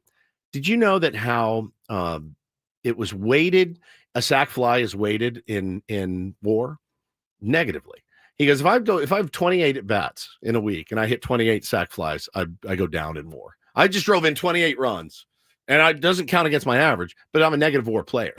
It does make sense somewhat, though, because you would rather get a hit still than a sacrifice. It's not that you're not doing your job. You did your job. You drove it in. It's a valuable thing for your team. But you'd still rather be getting a hit. Keep the inning going. You could drive in more runs with a home run or a double. But are you more likely to win? That's what you're more. He said. He goes. You're telling me I'm now a negative WAR player, even though I just helped my team win, and that's what stood out to me. I wish I had the clip for you. I mean, are you a good player? Let's say you came up all season long and you batted 0, but you did have 100 sac flies. So you had 100 RBI season, which is great, but your batting average and on-base percentage was 0. Are you a really valuable player, or are you kind of not that valuable? I don't know. If I have a guy that drives in 100 runs, he's effing valuable. Even if he bats 0 and never gets on base, he's valuable. He's valuable as hell because that's what they're projecting. That's why the value is. So they're saying that if you did that every single time, would you be valuable to the team or not? Right. And the answer is yes. It's a tough one because you'd have a lot of RBI, but you would literally be hitting 0 with a 0 on base percentage and a 0 slugging. Right. You'd have the worst season in baseball history, but you'd also have a ton of RBI. Yeah. I don't know. It just, again, he's like, I'm being punished for helping my team win. It's tough. Definitely perhaps a bit of a flaw in the system. Correct. But you can't.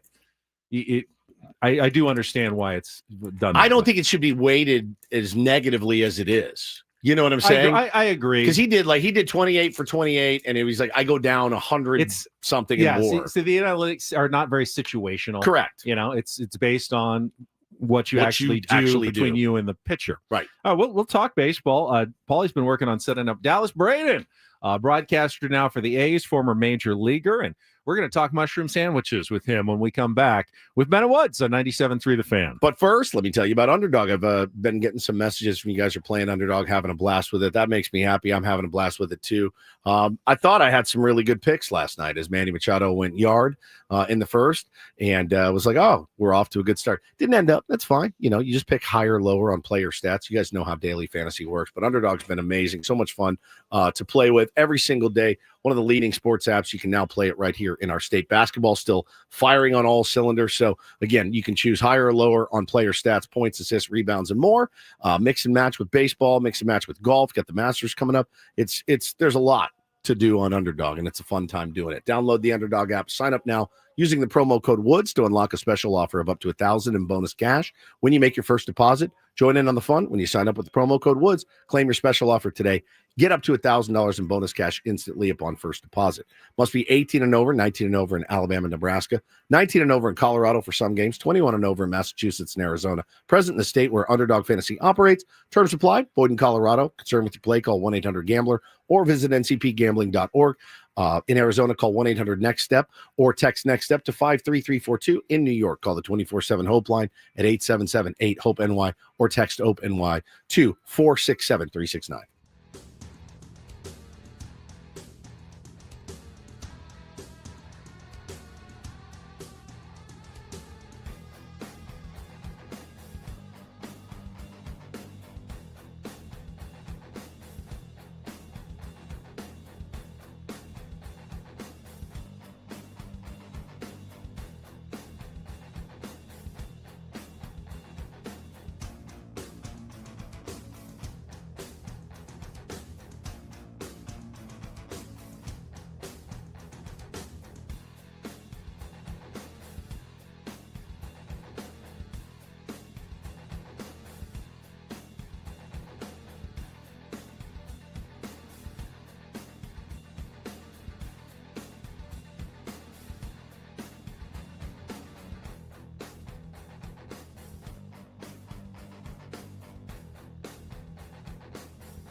Hey players, things are about to get real here in San Diego.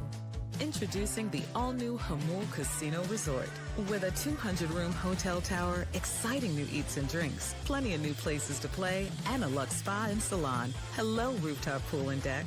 It's where players can play their hearts out and enjoy all the perks that come with it. It gets real this summer at the all-new Hamul Casino Resort, the players' place.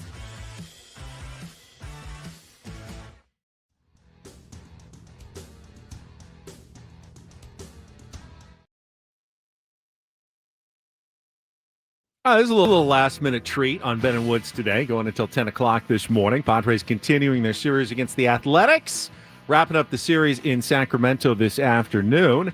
And joining us right now is Athletics broadcaster, former Major Leaguer Dallas Braden, because, of course, we want to talk about mushroom sandwiches. So Dallas, bad. Good morning. How are you? I'm doing great, boys. I'm doing great. I got to say the pickings, no pun intended, from the vegetable garden have definitely made their way into the press box offerings. I was not able. I tried as mightily as I could. I was not able to sway mud into the mushroom veggie burger. Don Tangelo also passed on that. Oddly enough, though, I did find mud in my booth just before first pitch. Finishing up, I think he was licking his ring finger, his middle finger, his index finger. There was frozen yogurt dripping off of his thumb. So he had no issue finding a place that was going to be able to fulfill his needs. And it wasn't a veggie burger, it wasn't a mushroom patty, but nonetheless, he was fine. Got a game to call. I was legitimately watching the broadcast last night, and when they started talking about mushroom sandwiches, I lost it. I mean, they name dropped you, of course, on the broadcast. They said, "Yeah, Dallas Braden walks in, he looks, he goes, guys, it's just to build your own." He said people were foraging around for scraps of turkey to build their own sandwich. I was in tears. It made, for Padres fans, it was a pretty rough game. Those guys always make it fun, man, because that just sent me I was in hysterics last night thinking about it. Well, it was funny because I walked in, they were kind of assessing what was going on, and I just, it's one of those where you got 30 sandwiches and you grab 2 of them, the row collapses, now you got a stray tomato, you got a rogue onion, and I looked at Don Tangelo, I said, yeah, to build your own here, and if you'd like, I took the liberty of putting the mushroom patties over on the trash can. So if you're looking for a mushroom burger, it's on the trash can right now. It's so funny, Dallas. We've been talking about, we watched you guys the last 2 nights, and you guys have done such a good job. You and your broadcast team have done such a great job. We're dear friends with Jessica Kleinschmidt. You guys and Mark Kotze and the players, man, like you guys have taken a tough situation and have made it fun. And, you got fans coming out there to watch the games, and it's big league baseball in a minor league park, man. You guys are making the most out of it. And I got to tell you, watching your team, they're a fun bunch to watch. I mean, they really are. They're a blast to watch. Good pitching. Tell us a little bit about this kid that is on the bump today, because I saw him in spring training and was blown away, and he's gotten off to a really good start. Are you talking about B-Doe? I am. He is, I'll tell you guys this story just to kind of, before I get into B-Doe. You talk about a fun team. It's great. It's a young group of guys. But how about this? When you bring a guy like Luis Severino into the building, you have expectations. I think there's a certain amount of accountability and leadership that comes along with him inherently. And if you had questions about that simply because you don't know the man and you're curious to see how he operates, well, I think if you're not a fan of Luis Severino already, you should be after I tell you this story. He shows up in the spring training, continues to get the work in daily. He's setting the tone. Osvaldo B-Doe is somebody who he had gravitated towards almost instantaneously, and really, on both sides. B-Doe knew who Severino was, obviously. So when you get a man like that in the building and you fancy yourself maybe similar to him, you want to listen. Well, I think Sevy knew exactly what kind of impact he was going to have the minute he showed up, because in spring training, B-Doe, in an effort to stay away from the big league club that he was going to face his first time around, goes over to the minor league side where I was, because I work with our minor league guys during spring training. And I see this bright Kelly green and these tight white pants start walking through the fence. And who is it? It's Luis Severino in full uniform who drove from the big league game down to our minor league complex so he could watch the outing of Osvaldo Bido, because it was an extended outing, 5-6 innings, hopefully. Like I said, polishing up to start the regular season. And Bido, in between every inning, would walk over to the fence, talk to Severino. Sevy would even sit down with him. And then by the end of the inning, Bido was in the dugout by himself, ready to go back out. So that's the kind of attention and that's the kind of camaraderie that has already been built, that has already been forged, thanks to Sevy and showing up. And it has rubbed off on Bido because the attention to detail, it's a completely different animal this year. And for a guy who found himself in the bullpen in a long relief role, pitched his way into the starting rotation, and has taken advantage of the opportunities he's provided for himself, it has been nothing short of impressive. I think when you watch Bido and you look at some of the games in the past and what we have seen so far, sure, there's been a couple issues with command, and that has kind of been his deal since coming over. But this is a guy who has a great fastball, great ride on the heater. He can pitch at the top of the strike zone, and he's developing a next level feel for the secondary stuff. For me, it's the misses that I pay attention to with guys like him, because at times when he starts to get into extended at bats, what you can do when you have this kind of stuff is you just try to outmuscle the game, right? You try to outmuscle the opponent. And the game of baseball doesn't give a damn about how strong you are, fast you are, tall, short, fat, doesn't care. Just wants you to execute. And so I think when he starts to really understand, which he is doing right now, the value of just being around the strike zone consistently, you're going to watch this young man continue to take off, because there's no doubt, in my opinion, he has the ability to pitch at the front of the rotation for a long time. Talking with A's broadcaster Dallas Braden, and the Athletics have homered in 12 straight games to start the season. And to be fair, not all of those games were at Sutter Health Park, or as we're calling it now, Sutter Injury Park. But that is going to play small this summer, and maybe even smaller when it gets hot in the summer. Do you feel like there's going to be some huge numbers? I mean, Tyler Soderstrom, he's so good. I mean, it might not be Aaron Judge who's challenging Barry Bonds' record by the end of the year. He's so good.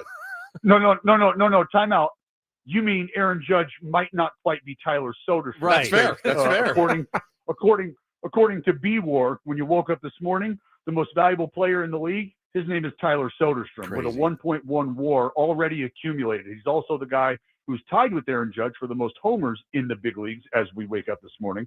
So when you think about what you're getting there offensively, there's a lot to be excited about right now. And we can start with Soderstrom and the adjustments that he's been able to make. Obviously, the power. This is what this offense does, right? They bang the baseball. They know that. I mean, you're talking about close to over half their runs last year coming via the home run. So hitting the home run, driving the ball is the MO. It's something that they've been able to do. How can you get creative and create offense in a different way? And that's where we're starting to see the arrival of a guy by the name of Jacob Wilson, who I think has probably caught some folks by surprise simply because you didn't expect that there'd be much power there. And that's going to come. I mean, he's got 2 homers so far. He had a great spring, but this is a dude who has hits in all 12 games. This is a guy who he's hitting 400. How about this? Let me drop this on you. Last year, combined with this year, so over the totality of his career, he has 41 hits, 28 swing and misses. Wow. 28 swing and misses. He has 41 hits in the big leagues. He's got almost more than half the amount of hits that he does swing and misses. Not crazy. Strikeouts, boys. That's crazy. Not strikeouts. Just swinging and missing the ball. He swung and missed at 1 fastball this year. 1. He punched out twice for the first time all year a couple days ago. He hadn't punched out in 51 straight at bats. You guys know what that looks like with the wand wizard in Arias, right? And so I have been sitting at the edge of my seat this entire series because I love what a game of baseball looks like when you have 2 dudes like that can essentially, as you know, just kind of take a look at where their holes might be out there. I want to stay inside a pitch. I'm going to poke it through the hole over here. Maybe I can get around one, drop the head on one. It's magical to watch. It's surgical at the plate. And for him, at his age, to already show that aptitude has been extremely impressive. And when you start to add guys like him into this lineup, and you have a guy like Tyler Soderstrom who's made the adjustments that he has, you almost quickly forget about the fact that you've got Brent Rooker and Lawrence Butler at the very top of this lineup as well. And so when you talk about excitement and you talk about the young talent that the A's have right now, it is, for me, as someone who's watched this team evolve and grow and go through the transitions that they're going through, it's been really nice just to watch them become the cohesive unit that they are. And I think that they're going to put some people on notice throughout the summer. It's Dallas Braden joining Ben and Woods this morning, and we are huge Mark Kotsay stands on this show. Always have been. Yes. You see kind of he's a guy that's been around the game for a ton, and you can see how a young team may not be right for a guy like Kotsay, but this one absolutely is. Why is he the right guy to kind of lead this young crew? Because he's been a guy that has been involved with this group for a while, right? Quality control coach, special assistant. He's been around the group. He's been around the organization. 17 years worth of dirt compiled underneath the spikes as a player. And now you move him into a position where, sure, he's managing up and managing down because he's dealing with the front office and their input. And he's also dealing with a young group who has positioned themselves now where expectations are more than they were last year. So he's the perfect man to do the job that needs to be done here, which is balance the growth of players as well as balance the need to win in a business that is absolutely win now, results oriented. And he's getting those results from the growth of the players, and hopefully that's able to translate into the results as far as wins and losses are concerned. So when it comes to his communicability and his ability to have a pulse on the clubhouse, he knows who his team is. He knows how to motivate them. He is a no-nonsense individual when it comes to the expectations of our work and how we're going to go about this. If you're a young player trying to figure out what the big leagues are all about and how you're going to stay here, I don't know that there are many better people that you can have steering you at this level than Mark Kotsay, for all the reasons we just mentioned, for a lot of the reasons you fellas love him so much. You know what kind of a grinder he was on the diamond, and now he's the one that's writing the lineup out, and he's the one that's getting your attention. He's the one that is extracting everything he can out of you. And the difference between this year and last year, like I said, I think are expectations.